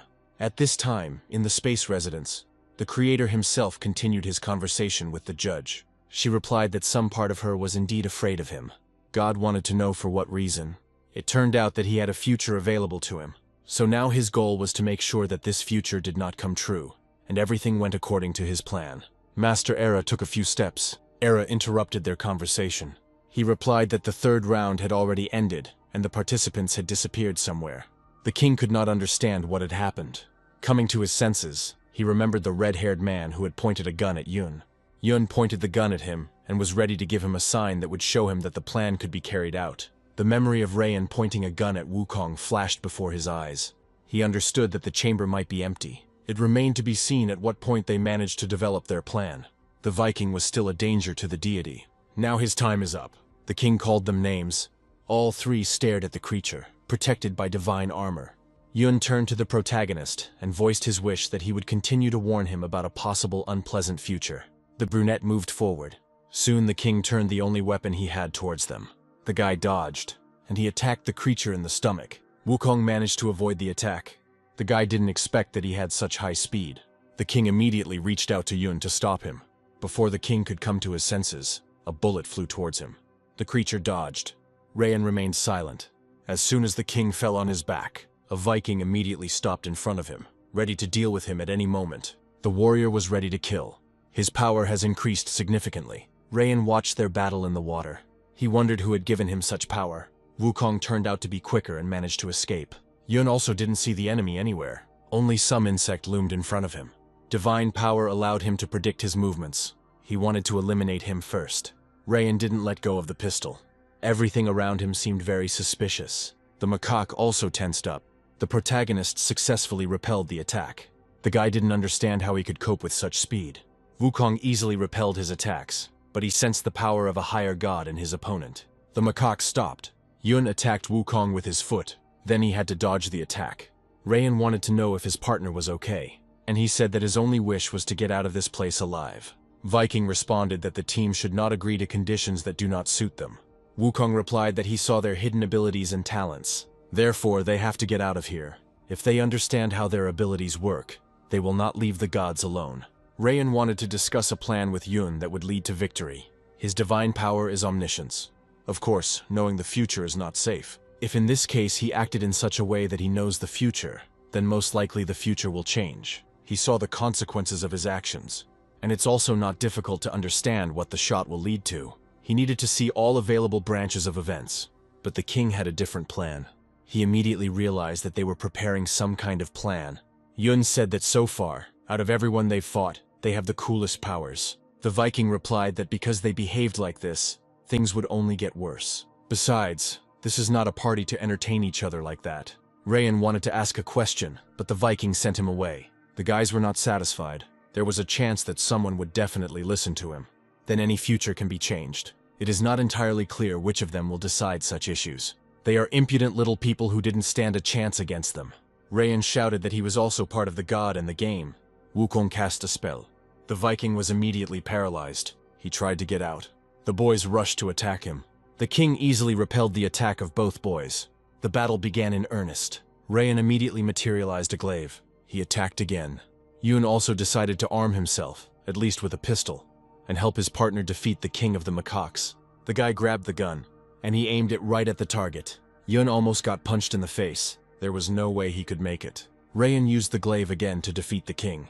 The boys fell to the ground from Wukong's attack. The king shouted at Yun that his eyes were very annoying. The fun could be ruined at any moment. The boys saw a strange inscription in front of them. First, a number of transformations appeared in the air, and then a deity in the form of an elephant appeared. It was of incredible size. The guys looked like ants in comparison to it. The guys were thrown aside. Rayan could barely stay on his feet. The guys couldn't understand who was in front of them and what power he possessed. In the distance, Wukong's silhouette still loomed. The main character could not keep up with the Monkey King. Rayan understood that he could not behave aggressively. Yun immediately decided to activate his divine power. The king could do nothing to oppose them. In addition, 2 warring spirits entered the space. They were the basis of Yun's strength. The guy used the double storm technique. Yun stood on the shore, ready to use all his might in battle against the Monkey King. Wukong replied that the gods would not forgive this so easily. The Viking was slammed into the ground, unable to escape the spell's shackles. Rayan replied that he would cover for him if anything happened. Yun replied that he couldn't fight properly. His speed was something he was really proud of. The brunette quickly moved and tried to make a sweep. The king saw another fist flying towards him, then a kick. There was no way for Wukong to dodge this time. And again, one more blow that would allow him to speed up. The guy got up with him and abruptly threw him down. It turned out that to do this, you need to be faster. The guy attacked the king again, literally not giving him a chance to come to his senses. He managed to repel the counterattack, his divine power activating in time and standing out like armor. Rayan kept his eyes on his partner. Despite the obvious advantage, Yun could need help at any moment. The boy attacked the king again. His strength was far more powerful than any technique Wukong had ever seen before. The king realized that he would have to fight to the limit, and he finally repelled the boy's attack. He took a few steps. The creature waved its staff again. The protagonist's partner was completely absorbed by the power of divine force. The guy couldn't stop, and I was unable to control myself. Yun jumped up and tried to kick the king again. He succeeded and flew to the side a decent distance. The macaque's body crashed into a rock. Yun could barely see from the bird's eye view where exactly he landed. He hoped that macaques didn't know how to land. A divine light appeared in the boy's hands and cut through the air. He transformed his energy into a stream of light, and he directed a powerful stream at the enemy. With such a flow of energy, it was completely impossible to see whether the king was alive or not. Rayan had never seen such a skill in using divine power before. Lightning and wind in one move were impressive. This was the player's true strength. The main character looked at his partner with pride. Wukong still survived. He replied that speed does not always decide, unlike strength, especially if the goal was to destroy a god. The king was impressed that mortals had not fought him like this before. This time, he got a worthy opponent. During the time Yun has been in the game, he has only been touched by an enemy once. The king could not allow him to just slip away. He grabbed him by the head and slammed him into the ground. In this fight, he was ready to give the primacy to him. Yun began to remember the past, all the most terrible moments in his life that he had experienced. He remembered his school years when he was humiliated, and the pain he felt from not being like others. How he lacked the strength to fight back and prove that he too deserved to be treated normally. At that time, he felt cut off from the rest of society. This moment determined his future life. As a boy, he decided to do everything to ensure that no one would ever harm him again. The first moment he used power flashed through his mind. As he grew older, he could already stand up for himself. Life forced him to defend himself with force. No one dared to humiliate him anymore. There were problems in high school, and at one point 17 people were hospitalized because of him. Of course, the director could not forgive this. From that moment on, he no longer saw the difference between good and evil, just as he didn't see the difference between the strong and the weak. At that time, he saw his future as successful and prosperous. Strength and intelligence protected him. Unfortunately, some memories just can't be gotten out of your head. He still remembered the reason why he received the burn that separated him from the world of normal people, dividing his life into before and after. At this time, Kayla was in the 3rd level cave. She wanted to discuss with another player, Yuna. There was a little boy next to her. They hadn't been close before, so there was a lot she didn't know. She wondered where his eyes got such power from. Yun continued to fight with King Wukong. The creature was merciless. It wanted to completely destroy the player. There was an explosion and everything around was engulfed in flames. The Viking was still bound by the spell. Rayan barely managed to stay on his feet. The fire began to dissipate. The main character had to do something. He saw Yun. It seemed that after such an attack it was impossible to stay alive. The king did not wait to see what would happen next. He launched another attack. Seeing that his opponent was barely standing on his feet, he decided that he would not give him the opportunity to defeat him. The king wanted to win by cunning. It seemed like Yun had done everything to make sure no one could touch him again. After all, he gave himself his word. Wukong frowned with displeasure. The guy understood that his whole life he had been focused on preserving his life and not letting anyone get close to him. He turned to the king and said that he had no idea how many gods were sponsoring him. The king froze in surprise. He already had two warlike patrons, deities, Raijin and Fujin. But he had no idea yet who else might be helping this mortal. Yun was ready to tell him the secret. Wukong was stunned when the boy said that he had the protection of 9 gods, for whom a king like him meant nothing. The main character didn't take his eyes off Yun. The guy could need him at any moment. The Viking also heard about the number of gods, and the thought flashed through his mind that he could win. Yun wasn't going to just leave the game. He had a mission, revenge. He remembered how his game began. His goal was to kill his father. No one dared to stand in his way. The king said he was giving him one last chance to answer the question. Yun asked his signature question about eye color. It remained to be seen why such players should have been left alive. Besides, each of them suffered. It took resilience to endure all the difficulties. Each of them had their own interest in this game. Yun was consumed with revenge. All that was left for him to do was to use divine power. He used a technique called the Lord of the Nile. Plants emerged from the earth and bound the king. Then he tried another trick. This time, he used another form of divine power. He then sent lightning and wind at Wukong, which intertwined in one blow. The creature was pierced by the power of several gods. This time it had no chance to survive. Such an attack could not be withstood by one person alone. Yun was upset that the king was still alive. This meant only one thing, that he stood on the same level as the other gods. It took him a few seconds to respond blow for blow. The king quickly climbed onto the pole, which a second ago was just a staff, and attacked the guy. Since he couldn't cope alone, there was nothing left to do but make copies of himself. The copies were even more evil than the king himself. Rayan saw that they looked different. Whether it was an illusion or a real thing, Yun didn't yet understand. But he couldn't allow any of them to come close. Divine power had to help him. He unleashed a fiery hurricane again. However, one of the copies turned out to be much more agile. The clone turned out to be faster than the guy expected. Several more illusions began to surround him. Rayan was puzzled as to where they got such strength from. Yun decided that no one could handle this task better than his warlike deities. The king was burning with rage and desire to destroy his enemy. However, the guy didn't give his copies the opportunity to even approach him. It's strange that none of the illusions have said a word yet. Yun looked at him, hoping that he would miss and not have to waste the power of the gods again for nothing. The opponents attacked each other simultaneously, each of them receiving a backhand to the jaw. Yun flew high. Rayan wanted to approach him and ask how he was. However, the guy only started trolling the king. The creature spat out half of its teeth, and he replied that this fight was one of the most unusual. Rayan ran up to Yun and said that they needed to come up with a plan. There were too many copies. The brunette was angry.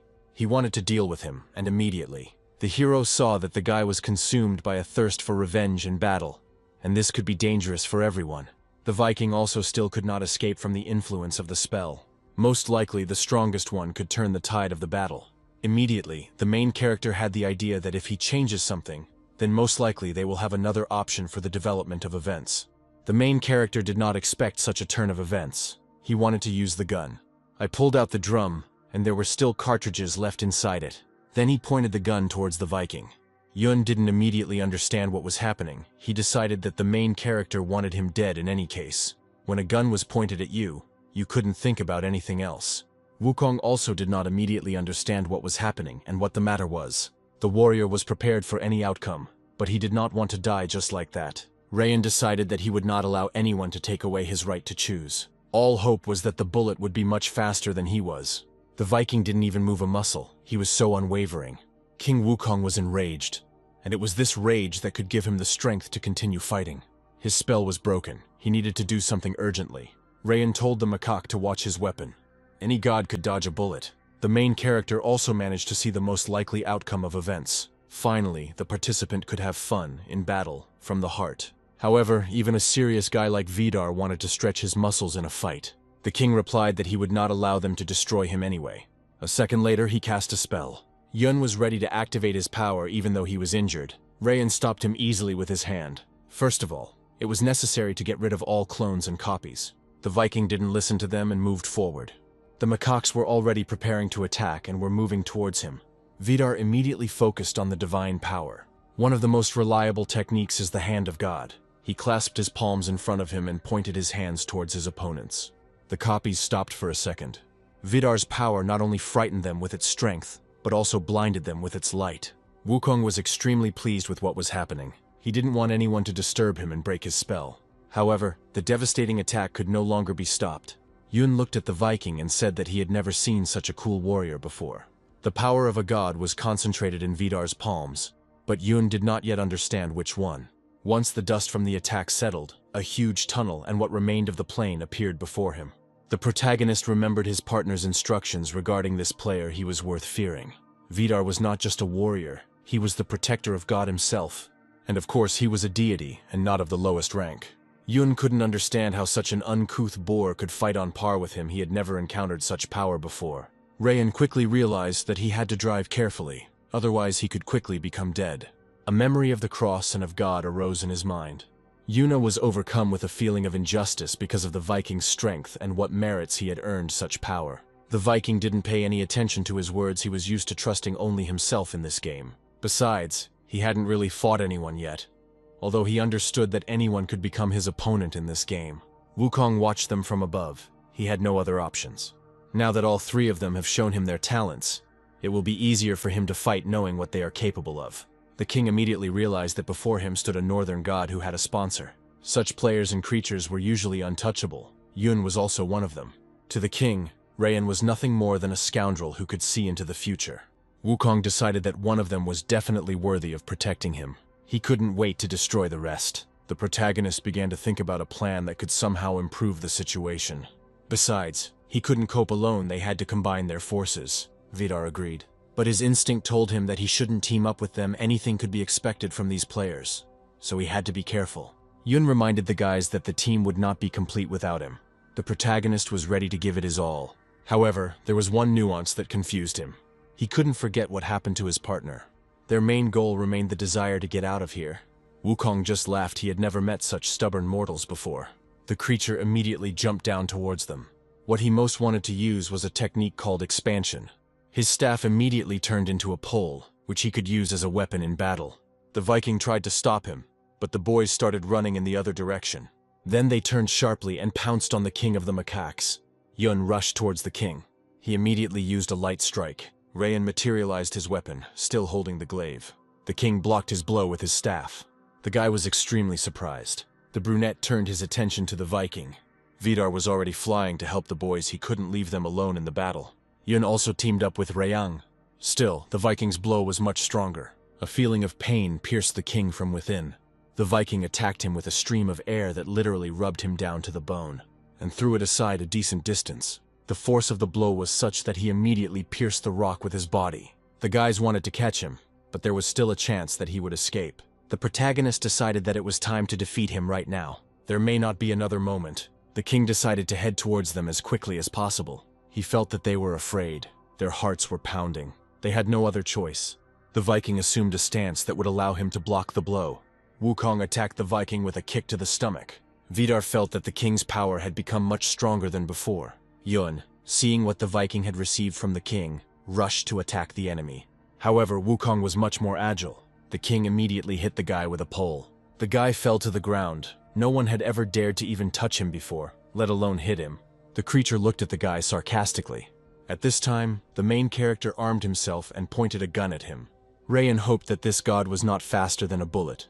Suddenly, Wukong jumped up and tried to attack Rayan with his foot. The guy realized that the gun was unloaded. He was sure that there was still at least one bullet in the cylinder that he could count on. The guy was thrown several meters. The weapon also jumped out of his hands. The flame of hope they had clung to would soon be completely lost. The king was pleased that he had disposed of all three so quickly. He decided to tell Rayan that he would deal with him first. Wukong could not leave alive the one who sees the future. The creature asked why he had not seen his plan then. Rayan didn't understand what he could answer in such a situation. It was important to understand how to prevent him from leading people. Plus, they were the center of attention. The hero made another accurate shot. The king did not understand how this happened. At this time, the girl who dropped out of the round due to the game of roulette woke up. A creature with a scythe, which she had never seen before, appeared before her. It looked terrifying. She had never seen anything like it before. And a moment later, it spoke to her. The creature was ready to offer her a chance to return to the game. It turned out that death itself was offering her a divine contract. Immediately, the girl remembered Rayan, and the way the game ended for her. She didn't know whether she was dead or not, but at that moment, she felt only a strong desire to get up. It was the divine power of death itself. The contract with the sponsor gave her the opportunity to continue playing. At this time, the guys continued to fight. Through the hole in the wall they had made, Aya saw them, continuing to fight as she returned to the game. She turned her attention to the Viking. Then she pulled the bullet out of her head. She saw the gun, which appeared next to her just in time. Now the girl could continue the game. She pointed the barrel of the gun towards the place where the fight was taking place. Then she smiled contentedly. For her, this was an opportunity to kill a god. The bullet hit King Wukong right in the chest. The creature wheezed. Rayan didn't immediately understand what had happened. The king just started to wheeze. The main character smiled. Wukong felt that there was someone else nearby. The guy immediately pointed the gun towards the king. He lowered his head and said out loud that only a pistol could win any fight. He remembered Vidar, who also survived, and the girl, the only one on whom the roulette game ended. He used the rest of his bullets to confuse the enemy. Besides, destroying the power of the gods is a difficult task. The gun flew out of the protagonist's hands. Rayan decided that he had not wasted his only bullet for nothing. Aya smiled and reminded the boy about the bullet that caused her death. Wukong screamed that he had never seen them before. The hero replied that it was not for nothing that he received the gift of foresight from God. He recalled the moment when they played Russian roulette. The various branches of the future became clearly visible to him. Thanks to this, he was able to make the right choice. Even before the game that the king started, the guy was worried about the girl. An incredible smile lit up his face. Rayan didn't want to risk anything. He still had hope that the girl would not be scared. It seemed that everything was going according to someone's plan. The protagonist had no plans to retreat. The Viking was ready to activate his power at any moment. Yun was ready in case his help was needed. The king shouted that one bullet would not be enough. The guys decided to act together. Yun shouted that one crushing blow could take down this macaque. Rayan was a little surprised. A few seconds passed before the other deities appeared. The boys didn't expect to find themselves surrounded by gods on all sides. The girl smiled. Wukong was unhappy with what happened. A few more seconds passed before a god appeared in the sky. God was angry. Wukong immediately remembered the moment when it all began. He strove for freedom. The king was in captivity for a long time. He knew he couldn't just get out. Now he had other plans for eternity. From that moment on, he fought without ceasing. The fighting just couldn't seem to end. Soon, he managed to achieve freedom. The supreme god ruined all plans, and also the one who watched him for so long. The voice of God resounded throughout the plain. He recalled that when Wukong first became a deity, no one had any idea who he was. Only after hundreds of battles did he manage to prove that he was worthy of entering the pantheon of gods. At some point he stopped fighting monsters, and he began to fight with other deities. Then a question arose in his head. After so much time, he did not understand why he should continue fighting. At some point, it stopped, and there was an explosion. The shockwave began to spread rapidly. It seemed as if she was going out of reach. Each new battle became more difficult. This could not go on for long. The supreme deity made it clear to him that he no longer wished to control him. Rayan did not expect that the creator himself would appear before him. The guy turned his attention to the deity the god instilled terror. Moreover, he could not see his future, which in itself was no less frightening. Yun said that there was no point in expecting help from the pantheons. One of them heard an insult from a mortal and started to make a scene. Anubis was very interested in what he would say about his stay in the game. After all, the game could end at any moment for the deity. Vidar did not want to communicate with gods who did not patronize him. Anubis was outraged by this attitude. He had never encountered such a smug attitude before. Moreover, it was with this god that he had long-standing scores to settle. Nearby, Rayan noticed a cartridge lying peacefully on the ground. While the supreme god was surveying the area, Master Era reminded him that he had to move the players. God smiled slightly. He saw the solution to the situation in something else, and he wanted his players to see everything with their own eyes. There and then, he decided to explain to them what was happening, and he decided to remind them that they were obliged to treat him with respect. Several gods appeared before the hero, whom he had never seen before. One of them turned to Wukong. He wanted to know how exactly they got here. The king was very scared. His eyes were filled with horror. It seemed that he recognized the one who was in front of him. Once he was an integral part of them. They moved along the path together, but now, everything has changed. The king raised his head and shouted for the god to stop. Yun thought that this game should have ended earlier. The creator replied that they had done nothing wrong. God decided that it would be best if he showed them his power. One of them suddenly developed a swollen head. A moment later, the heads of all three exploded. The sight was bloody. Parts of brains flew everywhere, and the three bodies fell dead. At this time, the guys stood and watched what was happening. They didn't yet know whether to intervene or not. The girl saw such a terrible sight for the first time. The deity accused everyone of forcing him to do this. Wukong refused to understand the supreme god. Tears slowly flowed down his cheeks. God was adamant. Everyone understood perfectly well that everything depended on him, and who can take them away in a matter of seconds. Everything depended solely on the whim of the creator himself. The people crowded in front of the decapitated bodies. They did not understand what to do next, because one of them could have ended up in their place. Rayan was surprised when he saw several more gods. Yun thought they died too quickly, considering they were gods. The Viking was also surprised, because he thought that the gods were immortal. And besides, this time they could afford to kill each other. The creator wanted to show the gods his strength and power. Wukong realized why God had started all this. He wanted to say something, but not a single thought came to mind. He just wanted freedom. But instead, he got something completely different. They also didn't tell him why they treated him like that after everything. Wukong gritted his teeth in resentment and anger. What he wanted most was for this creature to materialize. At this time, Zeus appeared, with lightning bolts in his hands, as expected. He didn't keep Wukong waiting long and threw lightning at him. The king stopped abruptly.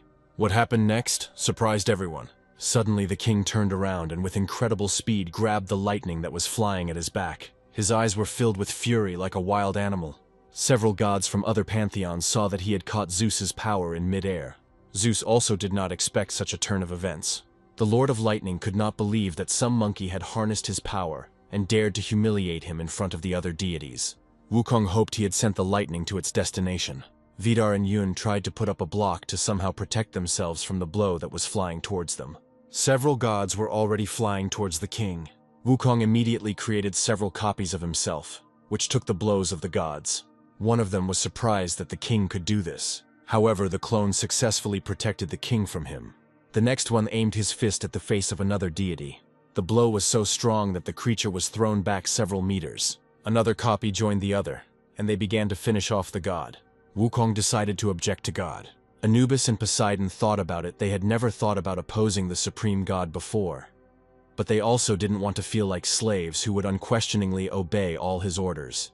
The king wanted to remind them of the time when they had the opportunity to peacefully coexist and rule together. Master Era remained tactfully silent. The boys also thought about the king's speech. The king decided that he had had enough this time. The supreme god never deigned to descend from the heavens, even to his own kind, let alone walk on the earth he created. Wukong felt his anger grow even stronger. The king said that he would do his utmost to destroy it. God decided that this time he should remain silent. A moment later, he turned to the master and asked him to lead the participants to the waiting room. Era approached him. Rayan turned to Yun. He did not think about the meaning of the game and the gods. He didn't even notice the main character right away. Yun was frustrated and angry that he couldn't change anything in this game. Era approached the participants and asked them to follow him. The master snapped his fingers and apologized. The guys began to dissolve. This is an effect typical of teleportation. The girl also felt the effect of the movement, and Era suggested that she rest in the restroom and wait for instructions. Finally, the master threw a phrase in their direction, telling them to wait for further instructions. The deity raised its head upward. He even felt sorry for a moment that everything ended so quickly. Then the creator asked Eru to make the other deities leave on their own. The master needed a few minutes to think. Wukong realized that his existence was now under threat. The supreme god wished to erase it. Era snapped his fingers, and he asked the creator not to accidentally destroy other kingdoms in the process. Wukong watched closely what was happening. Then he said that a duel wouldn't be the worst option. The creator replied that there would be no one to stop him. Its power was too great, as its creator believed. God dreamed of this chance from the very beginning. One day came when he did what others could not do. At this moment, Wukong decided to go against the game. Then he was overcome with rage. His faith in balance was shaken. However, this feeling gave him enormous power. Rayan didn't know what to do next. The teleport worked. They found themselves in some strange place. Yun turned to the protagonist. He wanted to know the reason why he stopped him. It was at that moment that he had the opportunity to act in a completely different way. He understood that Wukong was their enemy, but still, the game moved them as it wanted. More than anything in the world, he wanted to stop this creature. Much of what they could do was beyond his reach. Yun also confirmed the Vikings' words that they were tied hand and foot. Now he was wondering what to do with the girl. He sincerely believed that she was simply pretending to be dead. The girl pretended to be dead to save her skin. Yun wasn't sure he could trust her. She began to convince the guys that she could be trusted. The girl smiled. She wanted to change the subject. Rayan wanted to consult with the Viking. Vidar immediately realized that she was being sponsored by death itself. Still, he had doubts about whether he should trust her. In this game, everyone had their own strengths and weaknesses. The guy tried to reach out his hands to the girl. The protagonist thought that they needed to unite rather than argue. Finally, he became interested in the girl's name. Her name was Aya. Rayan wanted to somehow thank her for helping them in the battle. He had a desire to take her into the team and go through the next round together. The girl extended her hand. He shook it. Suddenly, something confused the girl. The main character began to smile evilly. It seemed like the wait in that room would last forever. The room was located in a house that stood on the water. Finally, the players left the house. What they wanted most was to rest. The guy stopped. Aya looked at him with her charming blue eyes. Suddenly, an aura appeared around her that was associated with death. The boys took a few steps forward. Rayan immediately realized that this was not just a coincidence. She thought that she should stay away from such people.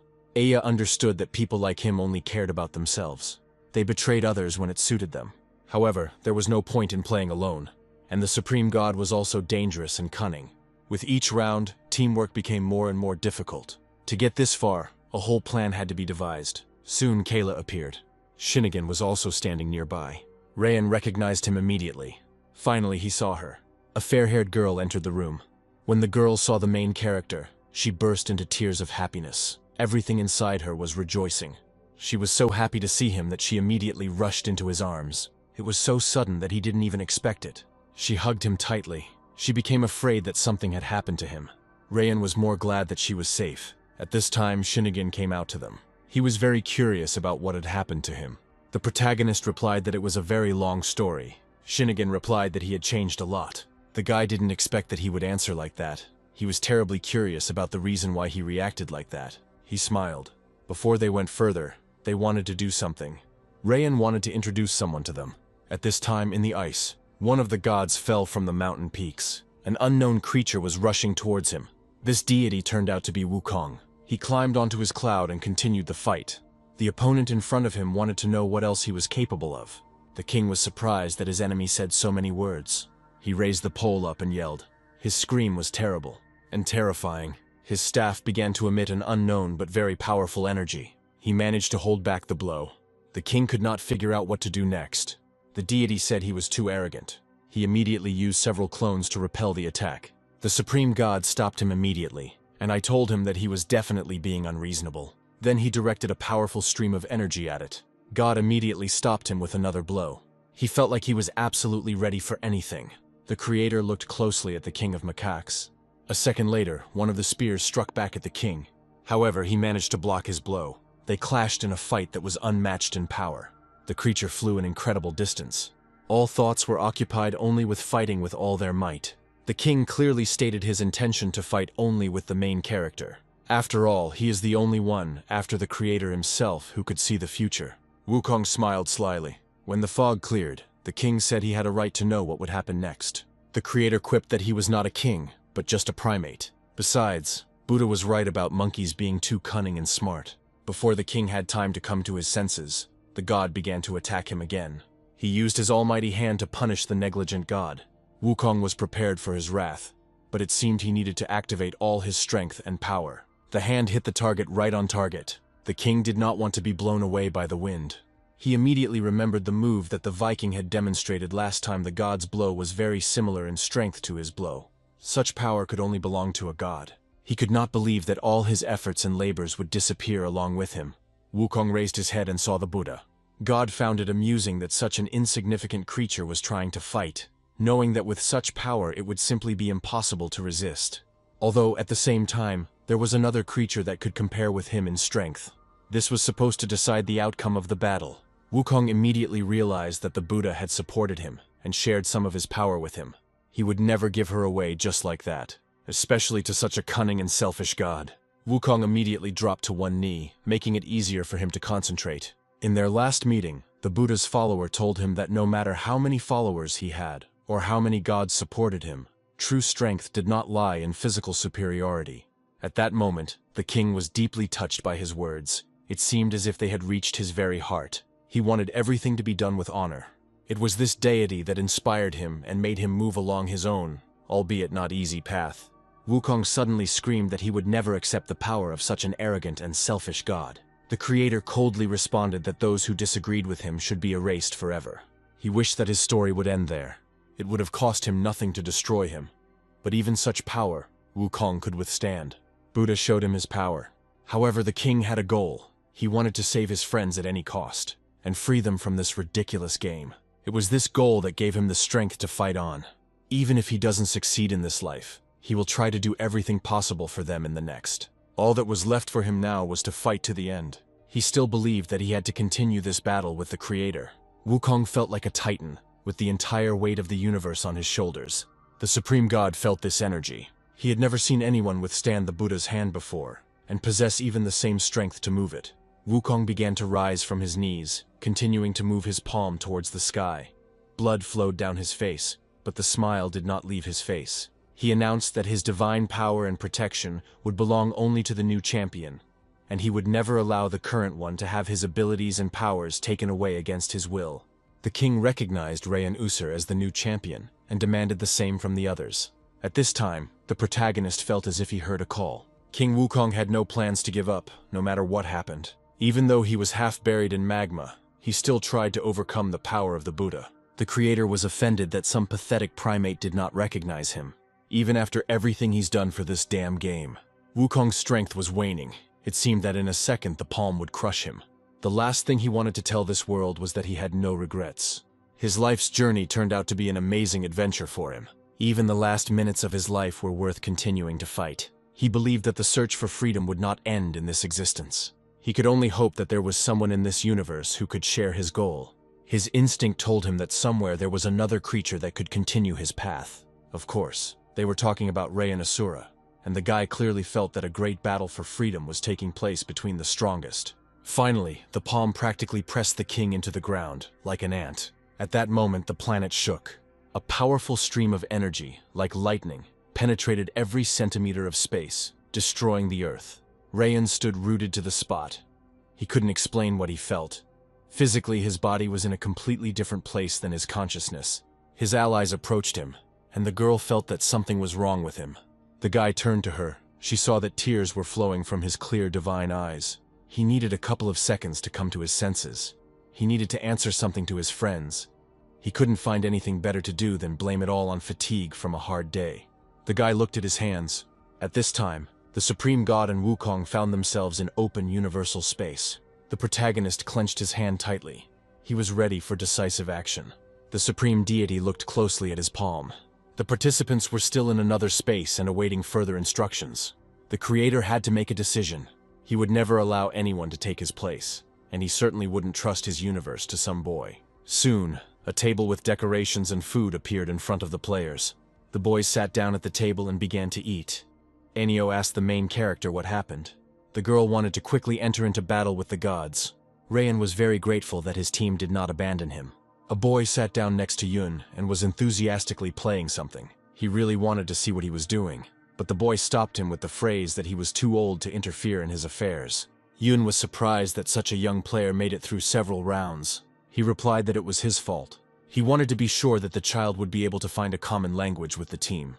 The main character could not come to his senses. Enio suggested discussing plans for the next round. Rayan replied that he had no idea what awaited them next. The girl agreed with him. It seemed that she had no other option. Suddenly, Rayan materialized a weapon. The team was surprised. A second later, there was a knock on the door. The protagonist frowned, because in this place one could expect anything from anyone. Since the protagonist was armed, he decided that it would be better if he met the uninvited guest himself. His hand touched the handle. The judge appeared in front of him and looked very worried. However, Rayan was incredibly happy to see her. Yun couldn't help but want to know what happened to the eye patch as soon as he saw it. The judge exhaled and said that she expected nothing else from an idiot like him. This question immediately brought back to her mind the memory of the moment when she lost her eye. Of course, she didn't want to discuss this with anyone. The protagonist asked her the reason for her appearance. She replied that a difficult test awaited them. There was little time. A new round awaited them in 2 days. The girl told them that there were healing elixirs in one of the rooms. The judge was interrupted by a brunette who wanted to ask questions. Of course, the judge didn't plan to stand on ceremony with her. The judge asked those present how well they knew the Greek pantheon of gods, as they were about to face a test related to the labyrinth of Minos. She immediately came to her senses. because in front of her stood the participants whose memories had been erased before participating in the game. There will be no winners in the next round, nor will there be any teams. Only those who dare to survive will remain. Rayan looked closely at the judge. To get through the labyrinth, you need to gather in groups of several people. Monsters and incredible challenges will await them in the labyrinth. To complete this quest, they will have to go alone, or, on the contrary, team up with others. However, staying in the labyrinth can be addictive. Shinigin wanted to know what the time frame was for this round. The judge chuckled. Then she announced a deadline of 4 days. The protagonist didn't expect it to last so long. Plus, this is the only round where they won't be forced to kill each other. Rayan's team tensed up. They felt like there had to be a catch somewhere. The judge looked down and said that the issue was about almost 200,000 participants. However, only 1,000 of them will be able to pass the round. Those who remain alive will be fed to the observer.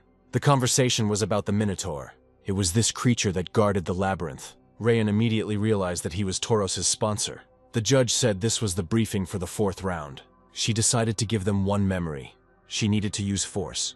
Just in case, the main character was ready to activate his own. The judge said it was more than just a memory. It was a reason to live on. All 8 participants crowded in front of her. The protagonist raised his head. It seemed as if reality had broken into many pieces, and a house appeared before him. He found himself in this place for the first time. It was rainy and quite late. He instantly had the feeling that his loved ones were somewhere nearby. He was ready to do anything to see them again.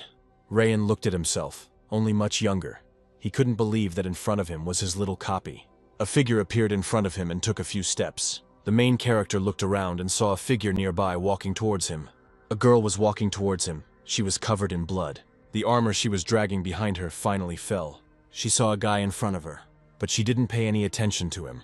He realized that only a monster could do such a thing.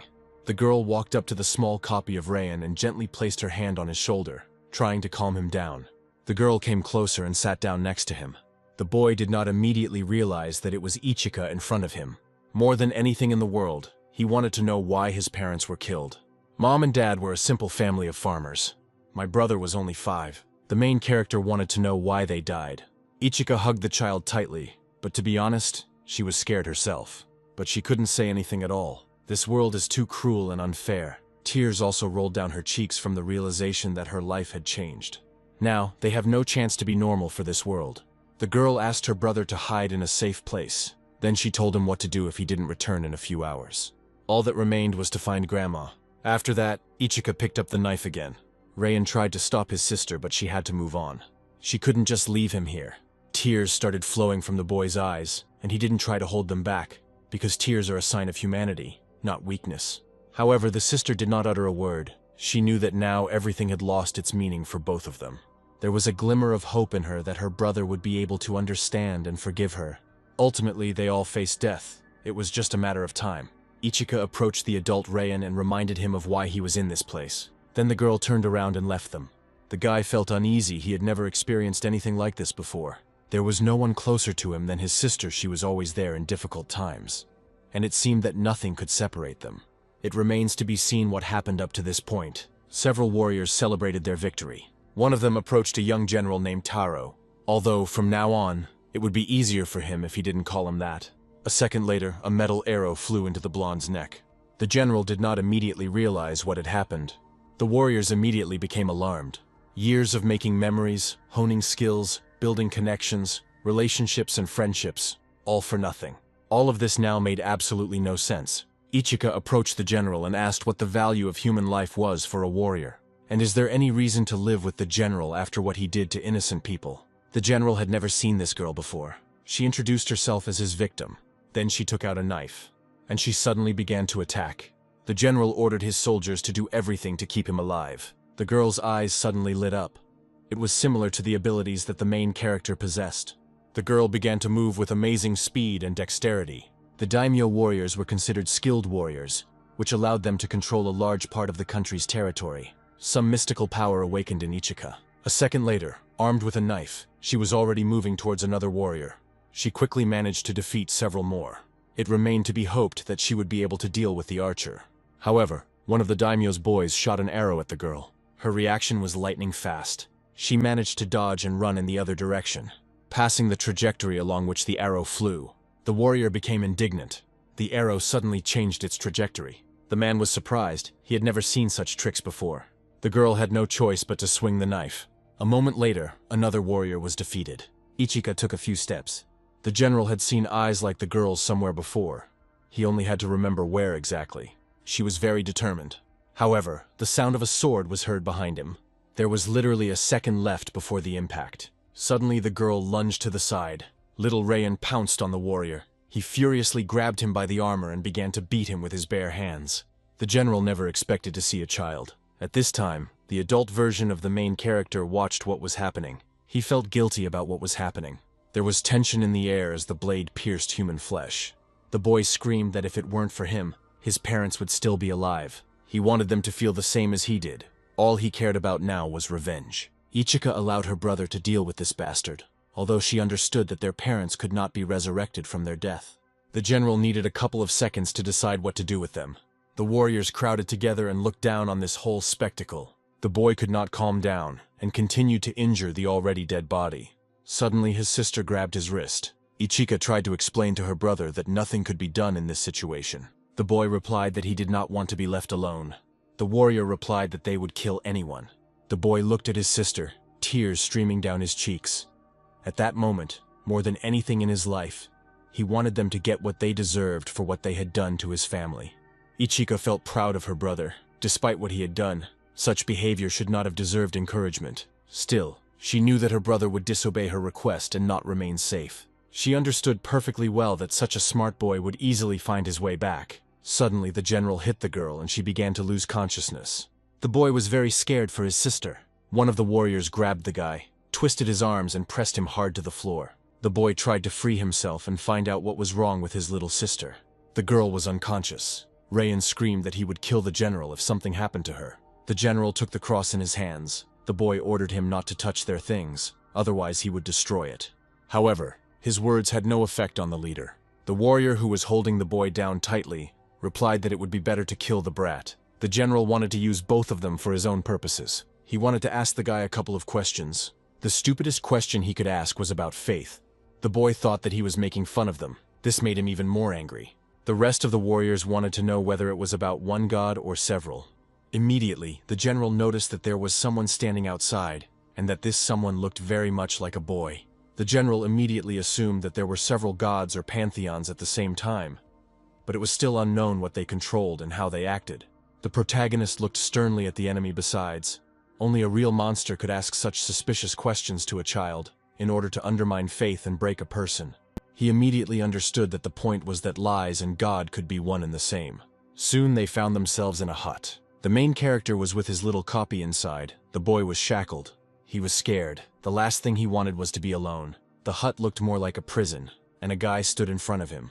He hadn't seen his sister for over a week. The guy from the next cell said that someone like him should definitely have pride. He asked the boy if he wanted to eat, realizing that the child might be hungry.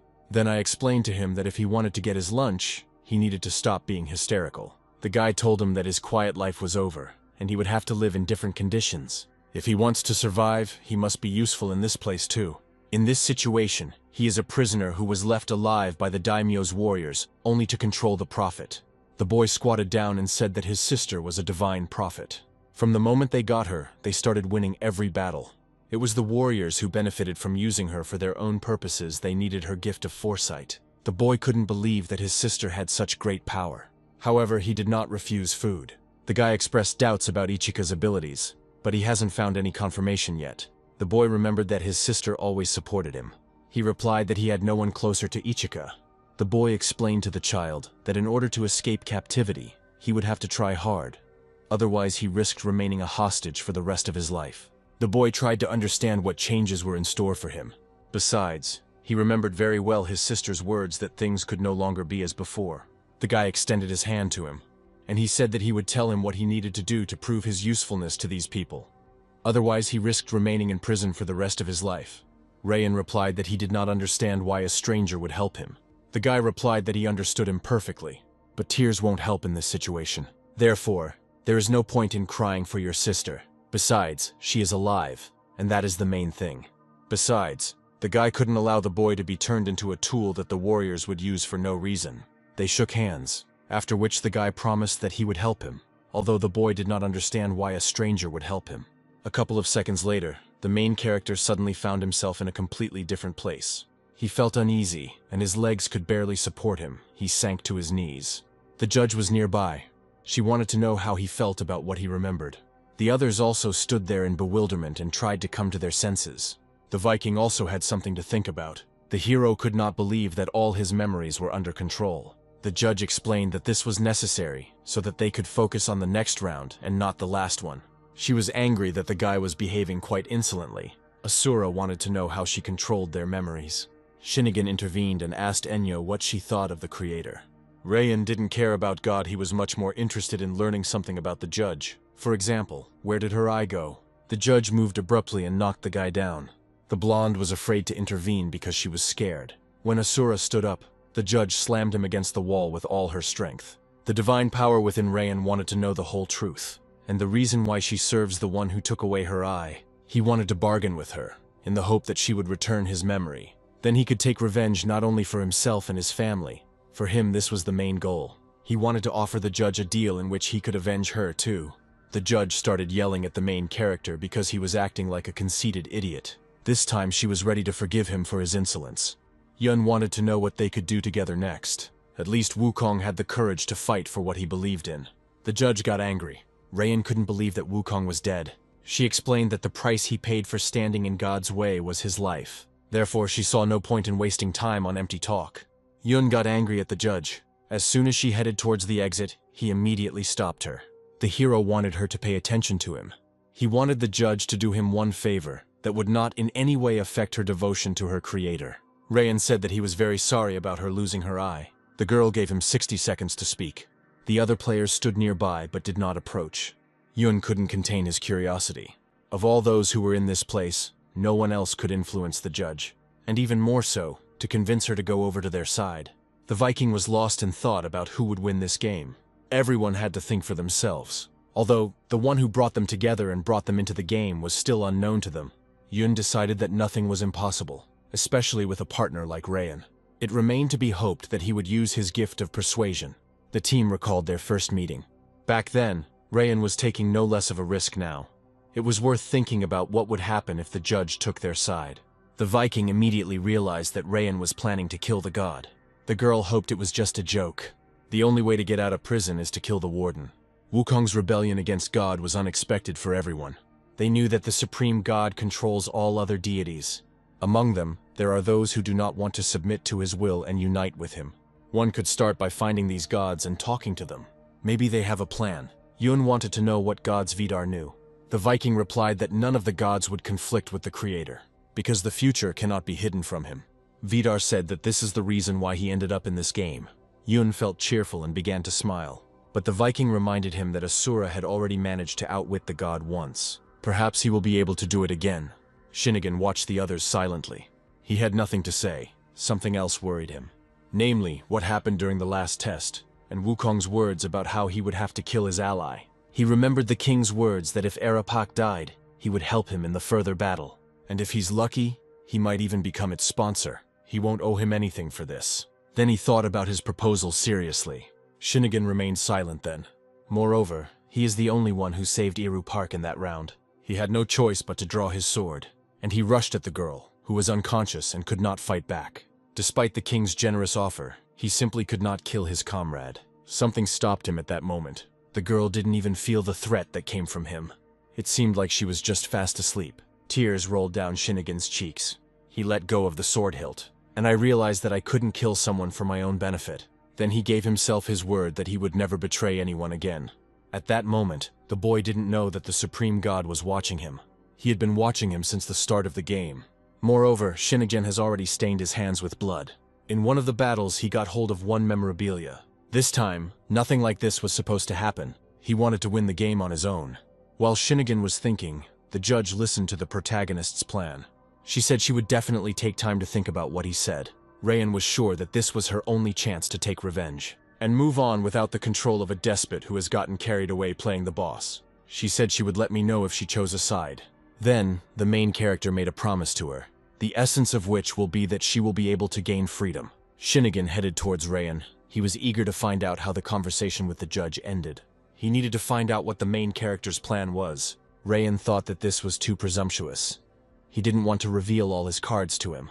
The blonde boy was extremely upset by his answer. The main character did not want a conflict with the team. Suddenly, Era started attacking Yun. It was difficult for Asura to dodge. It seemed that another second and he would miss the blow. Holding a blaster in her hands, the girl decided not to waste time and start training. The main character completely forgot that the next round awaited him, which would be more difficult than the previous ones. The fourth round was the biggest of them all. In this round, they faced trials not for life, but for death. They would have to face monsters and fight each other. But the conditions for them are not defined. Rayan was surprised when he realized that they wanted to fight. The Viking wanted to show his power. As soon as he saw that divine power had awakened within him, he immediately realized that something was wrong. The warrior wanted to fight. Vidar said he wanted to test himself in combat. Besides, such a worthy opponent doesn't come along very often. The Viking noted his physical superiority. Shinnigan called him overgrown. At this time, Shinnigan approached him and said that he would humiliate him just as he did to him. Rayan was ready to put him in his place. There was a noise in the sky. The Viking was preparing for battle. Now he thought about this fight with special caution. His knowledge of Shinnigan's power and strength was not as great as he thought. However, he would like to keep this secret from outsiders. Asura looked closely at the Viking. He needed to come up with some kind of strategy for the battle. On the other hand, he possessed pure divine power, and he was the strongest of them. He realized that both of them were physically stronger than him. The rest of the team decided to bet among themselves about who would win. Kayla was confused by the number of opponents after all. It was 2 against 1. Yun decided to bet on the Viking. He would easily defeat even more enemies. The brunette intervened and reminded him that the warrior's strength was equal to that of a god, so defeating him would not be easy. Rayan's special features are his brain and eyes, but they won't help if Vidar just uses his power. The outcome will depend on how long Shinnigan can hold off Asura in battle. Yun agreed, but Kayla objected that she no longer believed in him. Without a divine power to physically enhance him, he was, in a sense, dependent on his comrades. At this time, the girl looked closely at her teammates. One of the youngest players, deep down, wanted the main character to win. What Yun wanted to know most was what was the reason. The boy replied that he didn't know what had happened. Rayan was just like everyone else, especially on those who win. The Viking banged his fists, and he asked him to show him something that could impress him. For example, the power of one who aims to take the place of the supreme god. The protagonist replied that this was the manifestation of God's power. Vidar said that they didn't know him at all. Rayan concentrated. The Viking immediately pointed his sword at him, and he released all his power. An incredibly powerful energy was directed at him. The girls had never seen anything like it before. Its power was impressive. Yun thought Vidar had held back. Last time he used all his divine power, and she was much bigger. The Viking said the attack was weaker because he used less energy. Yun thought that such a player must definitely have some techniques to control such a powerful force. Vidar was surprised. Shinnigan grabbed the protagonist by the hand and pulled him along with him. The boys moved forward together. Shinnigan wanted to know if he had confidence that they could handle it. They decided that they would have to go ahead no matter what. The ally asked him not to blame him if he died by accident. Rayan materialized a weapon and headed towards his partner. Vidar was completely defenseless in this position. Shinnigan narrowed his eyes. He needed to figure out how to proceed next. The Viking faced a powerful counterattack. His attention quickly turned to the second guy. Shinnigan decided to act as quickly as possible. The Viking snapped his fingers. The main character instantly became angry. A powerful stream of light spread around and blinded the warrior. The blondie managed to dodge. However, it became increasingly difficult to resist such an attack. Vidar rushed forward with his fists at the guy. The weapon began to furrow the ground.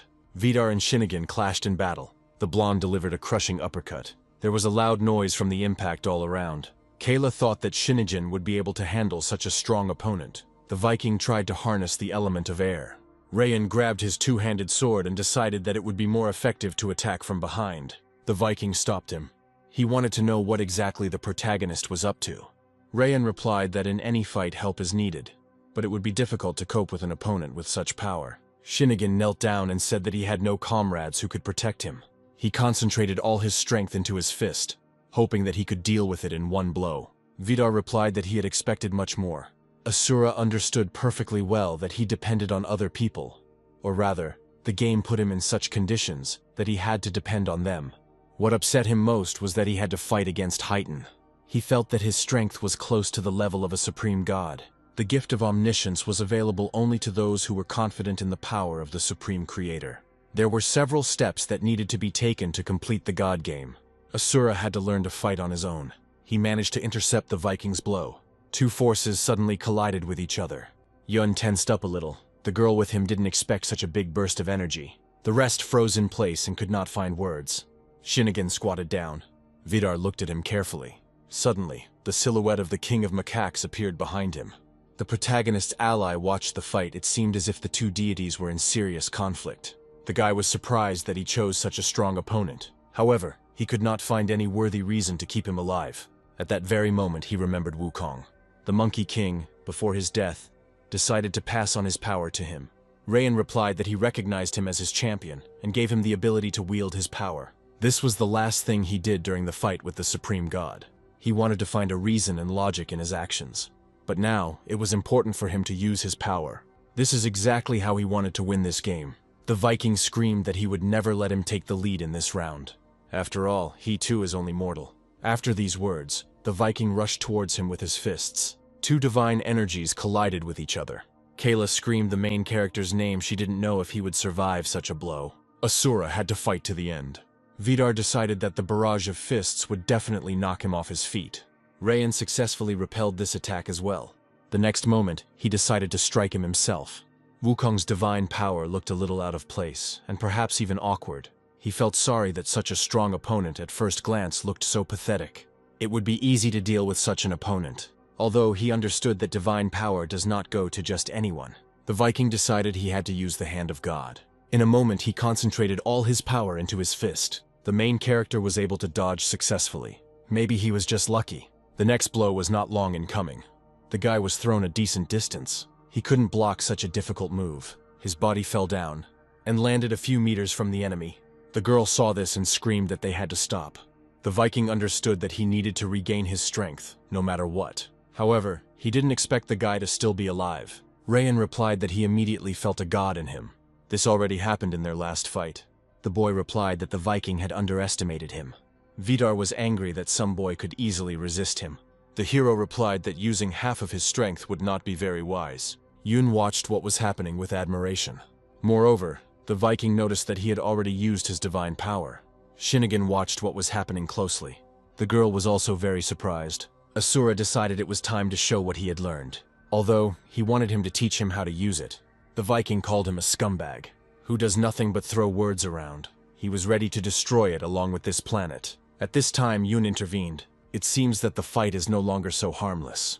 Yun turned to Vidar, wondering why they were behaving like this.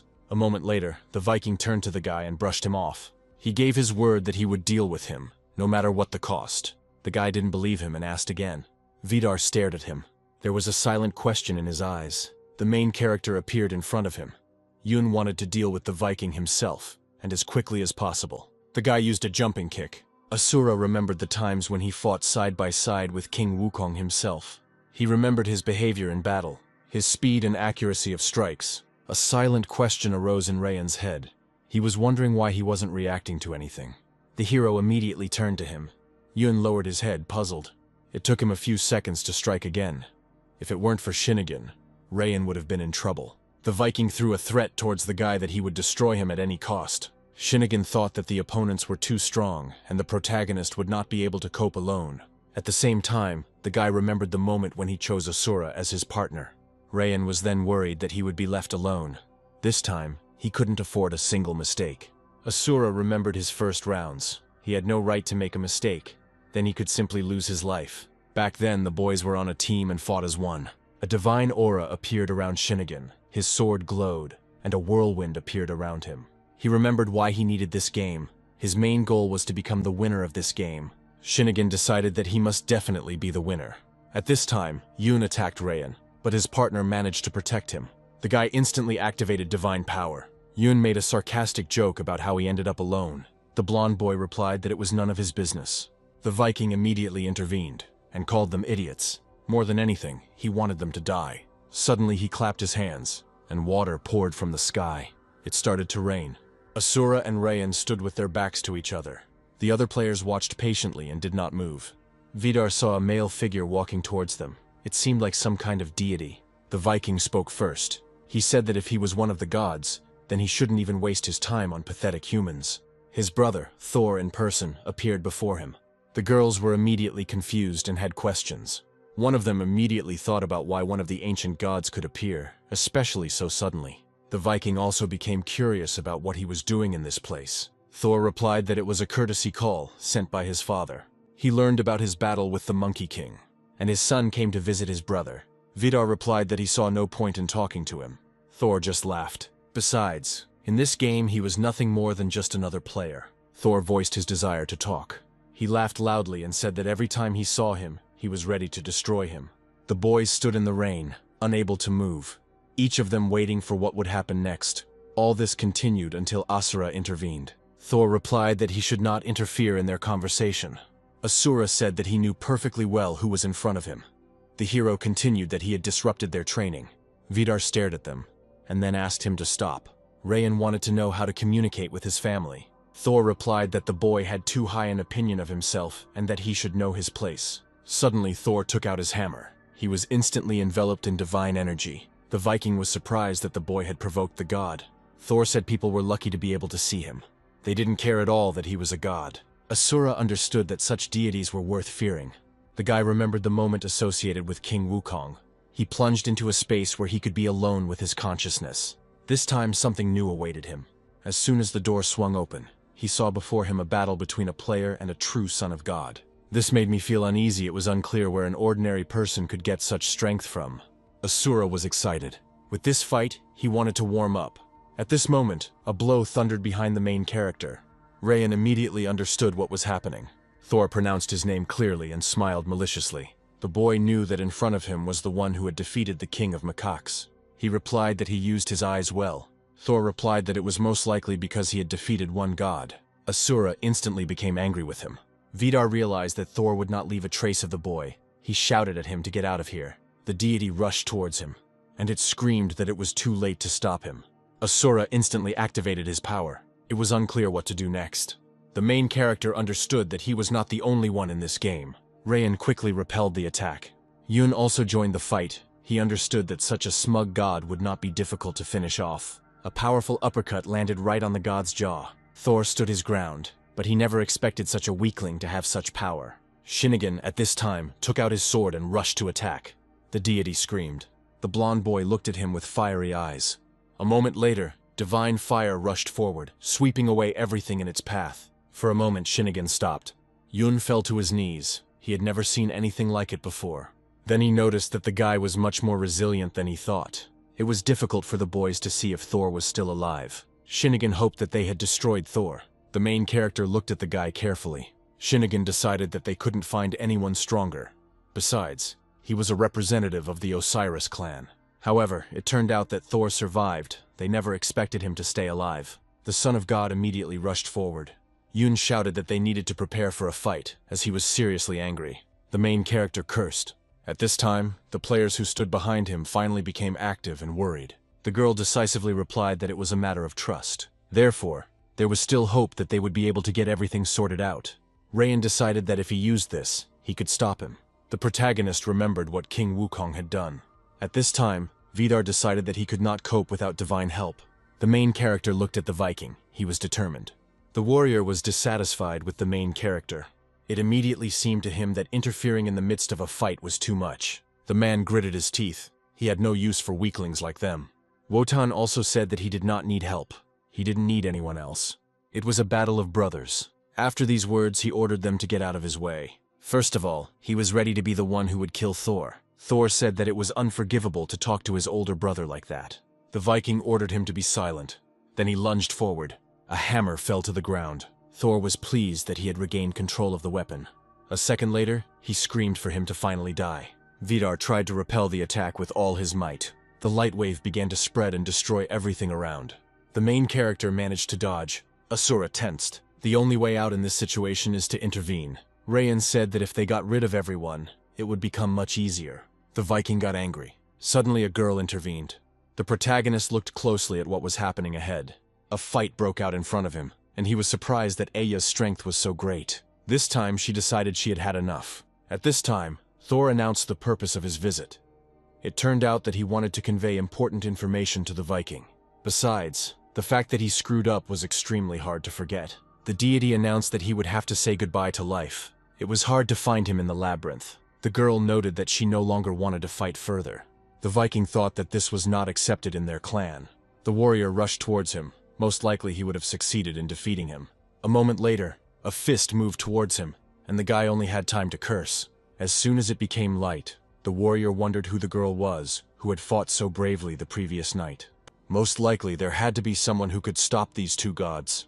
It was unpleasant to admit defeat. After a while, Anubis appeared, accompanied by a girl who replied that the game was getting more and more interesting.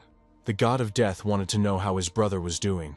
The green-haired girl replied that she was very surprised at how far he could go.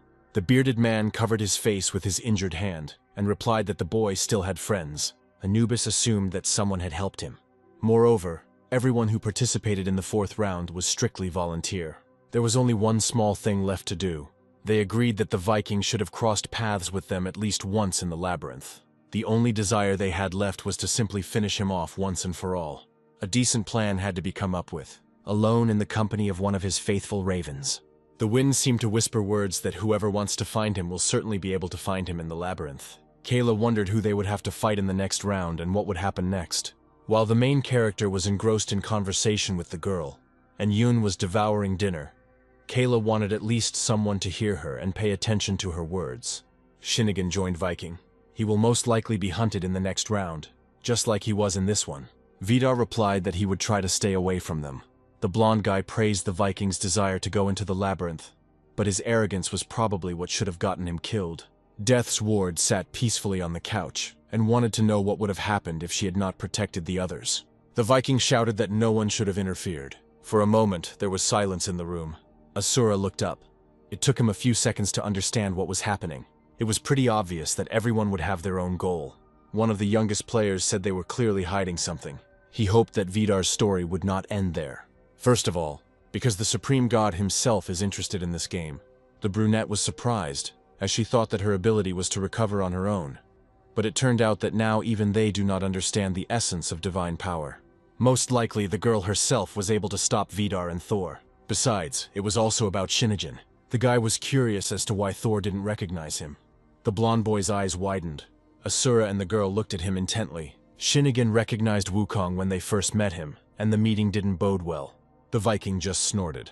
A second later, the air was pierced by the sound of thunderous laughter.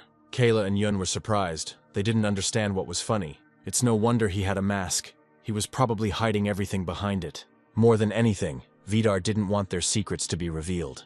Shinnigan was very angry. The Viking caught his stern gaze and reminded him that there were about 35 hours left until the end of the fourth round. The guy wanted nothing more than for no one to bother him.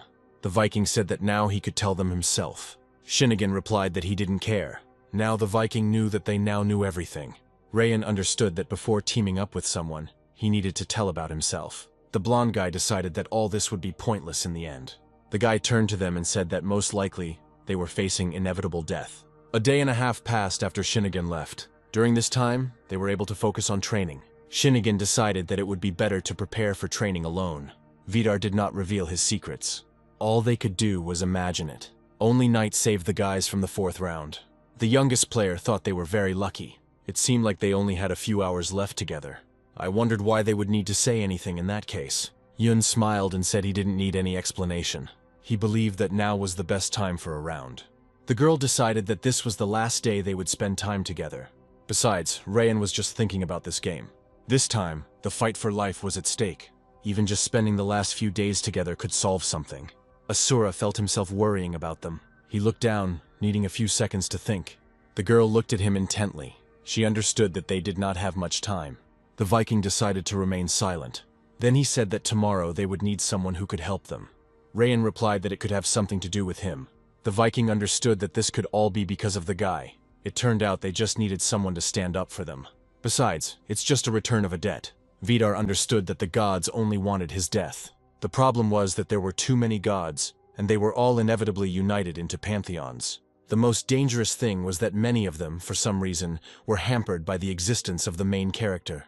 It was not difficult to guess that this whole game was conceived solely to entertain the gods. Still, the Supreme God had a goal. to execute the gods who rebelled against him. One of these was Wukong. Those deities who did not believe in a supreme creator had to be destroyed. After all, some gods had to despise others. God adds those creatures that he will test to see how worthy they are of this game. After all, if a human defeats the deity itself, something might happen that would disrupt the game. Rayan wanted to know why the game kills old gods and creates new ones. Vidar wanted to protect himself from the game, and some deities joined the god. Moreover, the participants had already met several of them. Thor confirmed that he will represent the next round, but he is chosen by a god, and the Minotaur in this case is just a curator. He joined in quite well for the 4th round. In past games, there have been situations where deities have voluntarily joined rounds as minigame hosts or participants, and Thor isn't the only god to join in the 4th round. The reason why the candidates don't fight each other in the 4th round is because they want the players to face the gods. Vidar bowed his head, his thoughts nothing more than guesses. Most likely the next day would show what would happen next. All that remained was to hope that Yoon wouldn't do something stupid again. Moreover, the Viking knows very well who exactly from the Pantheon wanted him dead. They will likely continue to be tracked. The warrior replied that he did not want to put the other players in danger, and that he would not allow them to die tomorrow. Asura smiled to one side, very amused by his words. Yoon walked up to Rayan and laughed. He didn't expect that there was anything human left in such a big guy. Asura thanked the Viking and said that they would prepare. The other players felt awkward, but they knew they could handle it. They had no other choice. They had to be prepared for anything, and survive at any cost. They were ready to meet each other. Maybe not on this side. There was very little time left until the 4th round. The boys exchanged glances. The players even managed to rest. Even Vidar looked less tense. Kayla and the younger player were also ready for a new round. After some time, Master Era appeared in front of them. He extended his hands to the participants and said that it was time for a new round. He became interested in which of the players was the bravest and ready to go first. The main character lowered his head. He needed time to think. The players prepared for what might await them next. With the dawn, everything was supposed to change. The master reminded the players of the rules for the next round. They would now be divided into groups of 3, and later, they would have to be transported to the labyrinth. Rayan and Aya were the first team. The second team consisted of Yoon, Kayla, and Jai. Vidar and Ija ended up in 3rd place, which the girl was extremely unhappy about. Vidar wasn't particularly happy with having such a partner either. Aya replied that she would like to join someone else. After some time, the master announced the participants of the 4th team. It seemed like Shinigin already had an idea who he would be going through this level with. The last thing he wanted was to waste time. The master said that he should not go forward. Then he ceremoniously announced the start of the round. It was necessary to remember what happened last night. It will be difficult to find each other in the labyrinth. Rayan said that they would meet on the other side. Several players moved forward. A moment later, the next team moved forward. Shinigin couldn't see these faces. Rayan looked at the participants who had disappeared behind a white veil. Thus began the next round of the god game. The protagonist's eyes lit up. Instantly, he was overcome with concern for the girl. She replied that everything was fine. The guy took her word for it. The entrance to the labyrinth appeared before them.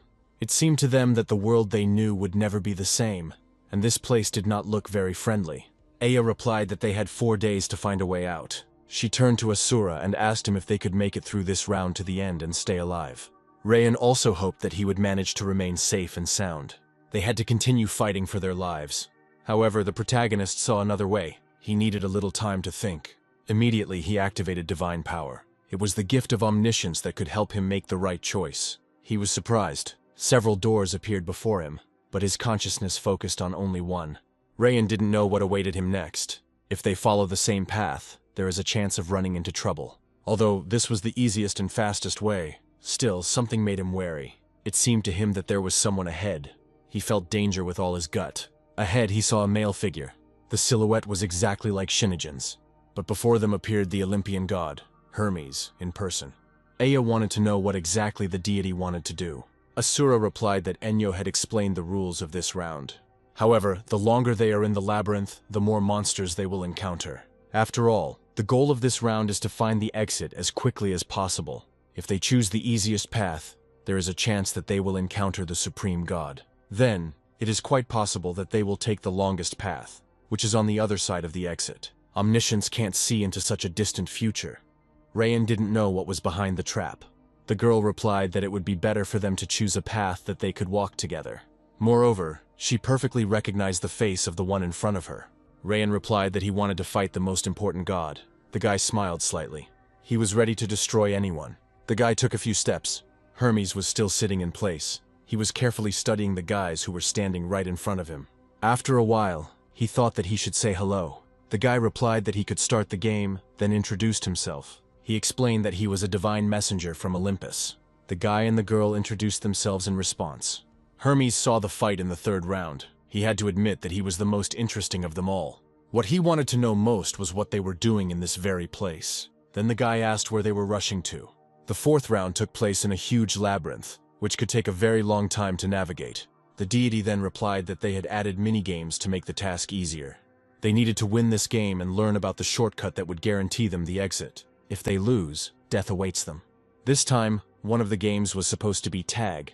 During the rounds, they would be divided into hunters and runners. To win, the hunter must tag every team member before time runs out.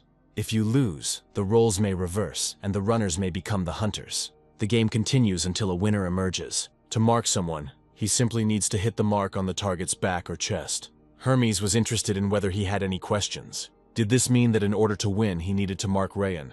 But in this case, it was only him who needed to be marked. Hermes grinned. He walked towards them. Then he said that it would be very difficult for them. He beckoned to them with his fingers and said that he would show them the place where they would play next. A tunnel appeared in front of them. It was a huge forest. Such a large space could not fit into the labyrinth. She did not understand how this was possible. It was a god's game. The answer was inevitable. They used spatial manipulation to create rooms for their games, but they could only see this forest until someone entered the room. It might look as if they were actually in a small room, only a few meters long and wide. He had one last question. He needed to know why he became the curator of the fourth round. Hermes was perplexed. A second later, a smile appeared on his face. He immediately realized that Vidar had told him what was happening. He wondered how it was possible that the Viking had told him everything. The girl replied that he should win before making advances towards her. Rayan was ready to talk about what to do next. There was no point in him revealing secrets to a couple of mortals. Then he looked up and said that he had forgotten something. 2 players in the god game would definitely not be enough to catch him. They united with those who came to them. Most likely he knew one of them. He didn't understand why everything was taking so long. 2 bad guys appeared in front of him. One of them was wearing a striped suit. He ordered him to start the game as soon as possible. Aya wanted to understand if the main character knew the guys who were ahead. Rayan replied that he only knew one of them. He remembered a guy he had met once. Now he looked a little different. He saw this guy in his memories. They paused for a second, trying to figure out what the player who appeared in front of them would do. The guy turned to the main character. He was surprised that he remembered so little information. Asura needed a couple of seconds. He became worried. It turned out that the guy in front of him was glad to see the main character. The guys sealed their greeting with a handshake. They were lucky to be allies in this round. The guy with green hair noted that he didn't really look like a person who had friends. The guy with a scar on his face began to remember their meeting in detail. Hermes watched this touching meeting. He attracted their attention by throwing a couple of phrases in their direction. He said they would have plenty of time to catch up. However, to do this, you will need to achieve victory. Asura wanted to know what ideas they had to get through this round. It seemed like there was a half-hour timer for each round. This time was very short. It was impossible to get through such a large labyrinth. It was necessary to split into groups of 2. Those who found God should inform the others so that they could come to the rescue. The guy turned to the main character, hoping that he would cope with this task. Asura nodded. The guys began to move away. They had a lot to discuss. Suddenly, they both activated their power and decided that they would finish off the god no matter what. Aya replied that they had very powerful energy. Rayan thought that if it weren't for him, the daimyo's warriors could have turned him into a slave. Aya wanted to know who he was and why Rayan was so thoughtful. The hero replied that this guy saved him when the daimyo's warriors captured his sister. It was many years ago. Rayan didn't want to go into details. The girl got the impression that he needed to speak out. Hermes approached the players and said that they had spent too much time in the labyrinth. It looked like they would have a hard time finding the exit. Asura shouted that he didn't know what was going on here and where the exit was. God looked at him carefully. He then replied that the hunters were nearby, so they needed to find a safe place. He then said that he could help them as he knew the game and the place very well. In addition, he was involved in the creation of this game. Besides, he won't allow himself to be caught and killed. No one could keep up with him, and that is what made him famous. A moment later, Hermes turned to Hera, who was armed. The blaster had been taken over by divine power. The girl could no longer rely on the weapon. Hermes took a few steps. Then he laughed. He perceived everything that was happening as fun. Rayan thought about how his shoes were creating support in the air. The deity landed, and with a smug grin replied that their team was impressive. They cooperated in a split second. It took more than that to catch him. The girl was puzzled. She didn't know what to do or how to proceed further. She didn't want to let go of the blaster. Hermes noticed another weapon in her hands. Aya immediately attacked the god. Hermes was amused. He understood that there was no bullet that could be faster than him. Suddenly, a light illuminated the labyrinth. The girl gave the order.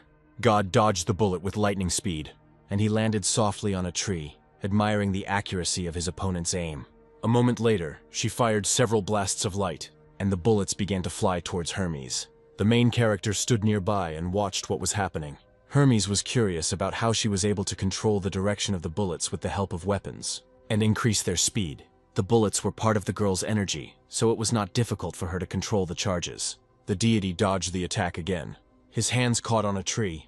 Surprisingly, not a single bullet could even touch him. The girl fired another volley. Asura had never seen such agility and strength before. He wanted to know what would happen next, and what needs to be done in order to catch God. At this time, Hermes landed on a tree. A few more bullets followed him. He had to move even more quickly. As soon as he rose up, he saw the labyrinth from a bird's eye view. Hermes understood that if he stopped moving, Hera's bullets would definitely catch him. He needed to quickly move into space. Hermes smiled. The protagonist was puzzled. Hermes moved faster and faster. Catching such a creature would be a real problem. The deity maneuvered between the bullets. The girl was not happy with this and swore. Then she pointed the blaster at Hermes. A second later, shots from both blasters were already flying in his direction. One of the bullets almost managed to hit him. The game participant was surprised. Hermes just smiled smugly. All he had to do was grab the girl. He was distracted by a blow that he did not notice.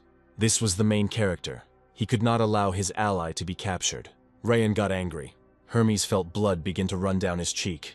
He should have remembered about this guy, but he got distracted because of the girl, before no one could even hurt him. But not this time. Moreover, Hermes remembered that the guy in front of him had omniscience, which was doubly dangerous. He understood what this could lead to, and said that he did not want to repeat Wukong's fate. Hermes became active again and said that he would continue to move even faster. He couldn't let some pathetic players catch him. Divine powers and weak touches did not count. They had to directly touch his body. The fight began to resemble a game of tag. Rayan thought that he didn't have such a mark. Hermes smiled and said that they could touch any part of his body. Now the deity wanted to fight with the main character. Rayan will hit the place where he will be. The power of omniscience would allow him to be one step ahead.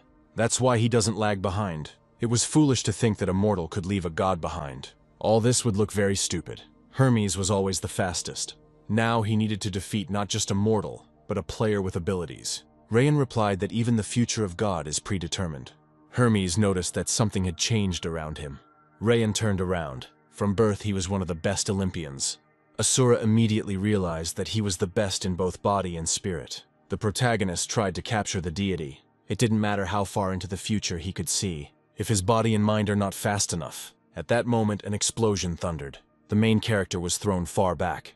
Blood was streaming down Rayan's face. He noticed that Hermes had dealt with his power too quickly, something that had never happened before. Rayan saw a path to opportunity, which meant he had a chance to hit Hermes. He understood that he would not be able to ignore the future and current events. Hermes was very fast. His consciousness and mind were on a completely different level. This meant that he could adapt to the new future much faster than he could. This was his undoubted advantage. He was very curious about who could outsmart him. The next moment, two blasters were aimed at Hermes. Aya held the gun tightly in her hands, then fired. Hermes' lips spread into a smile. The girl clenched her teeth. She was angry at Hermes. He grabbed her hands and asked her why she was angry with him. After all, without his notorious speed, he would not have become a god. The girl freed her wrists from his hands. The next moment, he punched her in the chest with such force that blood flowed from her mouth. The girl's body flew to the side. Hermes was pleased that he dealt with her so quickly. She must have felt his true strength and power. She expected to go through several rounds with the guys. Hermes hesitated. A few seconds passed before the player pounced on Hermes. Hermes managed to dodge thanks to his speed. The deity objected. The guy fell to his knees and said he was too fast. He called over a green-haired guy named Jack. Hermes managed to dodge this time too. The guy waved back, and he said that he would definitely cope with it. The deity could not grasp his battle strategy. Suddenly, it was as if electricity had struck him. Jack immediately realized that this was the influence of divine energy. It was an old trick he had been using. Hermes would have recognized this power anywhere. Besides, he remembered the god of wine and entertainment. Jack's sponsor was the ancient Greek deity Dionysus, who was also an Olympian and could fight Hermes. The guy realized that they couldn't cope without a divine sponsor. He never liked this childish game. He firmly voiced his intention to put an end to it. He never liked this game. Hermes cursed. And then, he jumped up from his seat. First of all, he didn't want the players to beat him. Jack was surprised by the deity's speed, and how deftly he dealt with the power of his divine sponsor. Jack's partner quickly distracted him and rushed towards him. Then he shouted that weak gods did not deserve a place in this game. Hermes immediately showed him all his speed. The partner began to think about how to catch him. Jack replied that he couldn't handle such a clever god alone. The guy let him go. Jack agreed with him. Then he said that he was counting on his partner. Rayan chose him as his partner. He looked at the girl and asked how she was able to come to her senses after one blow. He felt sorry for the girl. She bowed and said that she would never allow someone so weak to be near her. She hoped she could stay alive this round. The guy shouted that she should pull herself together and show what she was capable of. There remained hope that he could do more than just observe what was happening. Rayan said they were much more powerful than he expected. The girl thought that everything she had learned during the game turned out to be not so effective in the fight against the gods. After some time, Asura activated the power of omniscience. The participant in the round also moved her consciousness to a special place. Tears flowed down her cheeks. She understood that she needed to continue to fight further. Shinigami and Rayan looked at her carefully. At this time, Jack's partner saw that the team was distracted. This was that very moment. Moreover, he had not seen someone equal to him in strength for a long time. In addition, it could unlock access to a new level of sponsor power. After so many battles and training, he simply had to choose the right path. It looks like he can't do without a weapon this time. Immediately, she raised the blasters and loaded them. She needed more divine power. The next moment, something like a grenade launcher appeared in her hands. It was a piercer of eternity. All she had to do was charge it. A couple of seconds later, she fired. The blow was so strong that it was unlikely that anyone would have survived.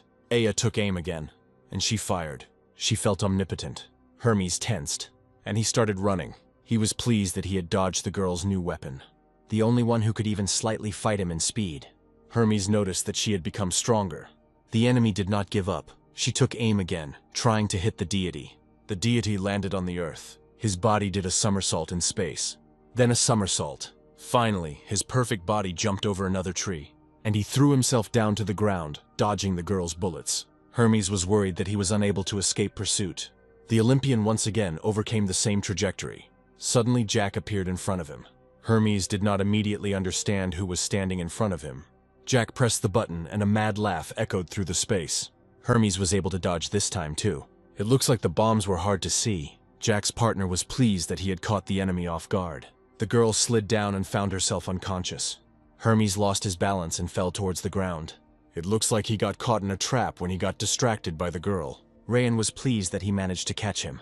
The hero found himself next to Hermes. It seems that even he is tired of this fight with mortals. Jack's partner seemed to appear out of nowhere. He saw that Rayan was moving towards Hermes. The Olympian was angry that he had been caught so stupidly. He remembered the moment when he first set out on his path, back in his early childhood. Then Zeus himself gave him special shoes that increased his speed. His joy knew no bounds then. If it weren't for this gift, he wouldn't be the best in the pantheon. Hermes managed to keep his balance. Immediately, the gift of omniscience awakened within the protagonist, and it turned out that Hermes' ability to control speed could change future scenarios. He needed to defeat the enemy. Suddenly, Asura was hit by a shot. Jack's partner was scared. He didn't see Hermes anywhere. Hermes shouted to the boys that the enemy was above. A second later, he was picking up speed again, moving towards Jack. Hermes landed with such speed that the earth shook. One more jump and the deity appeared next to Jack's partner. The guy was confused. It was necessary to stop him somehow. Hermes did not give up, even when time is up. With the last second of the timer ticking down, he pierced the guy with a spear. He was unlucky, unlike Hermes, who was supported by the supreme god of his pantheon. The Olympian smiled and said he would be glad to see him in the next round, and finish him off once again.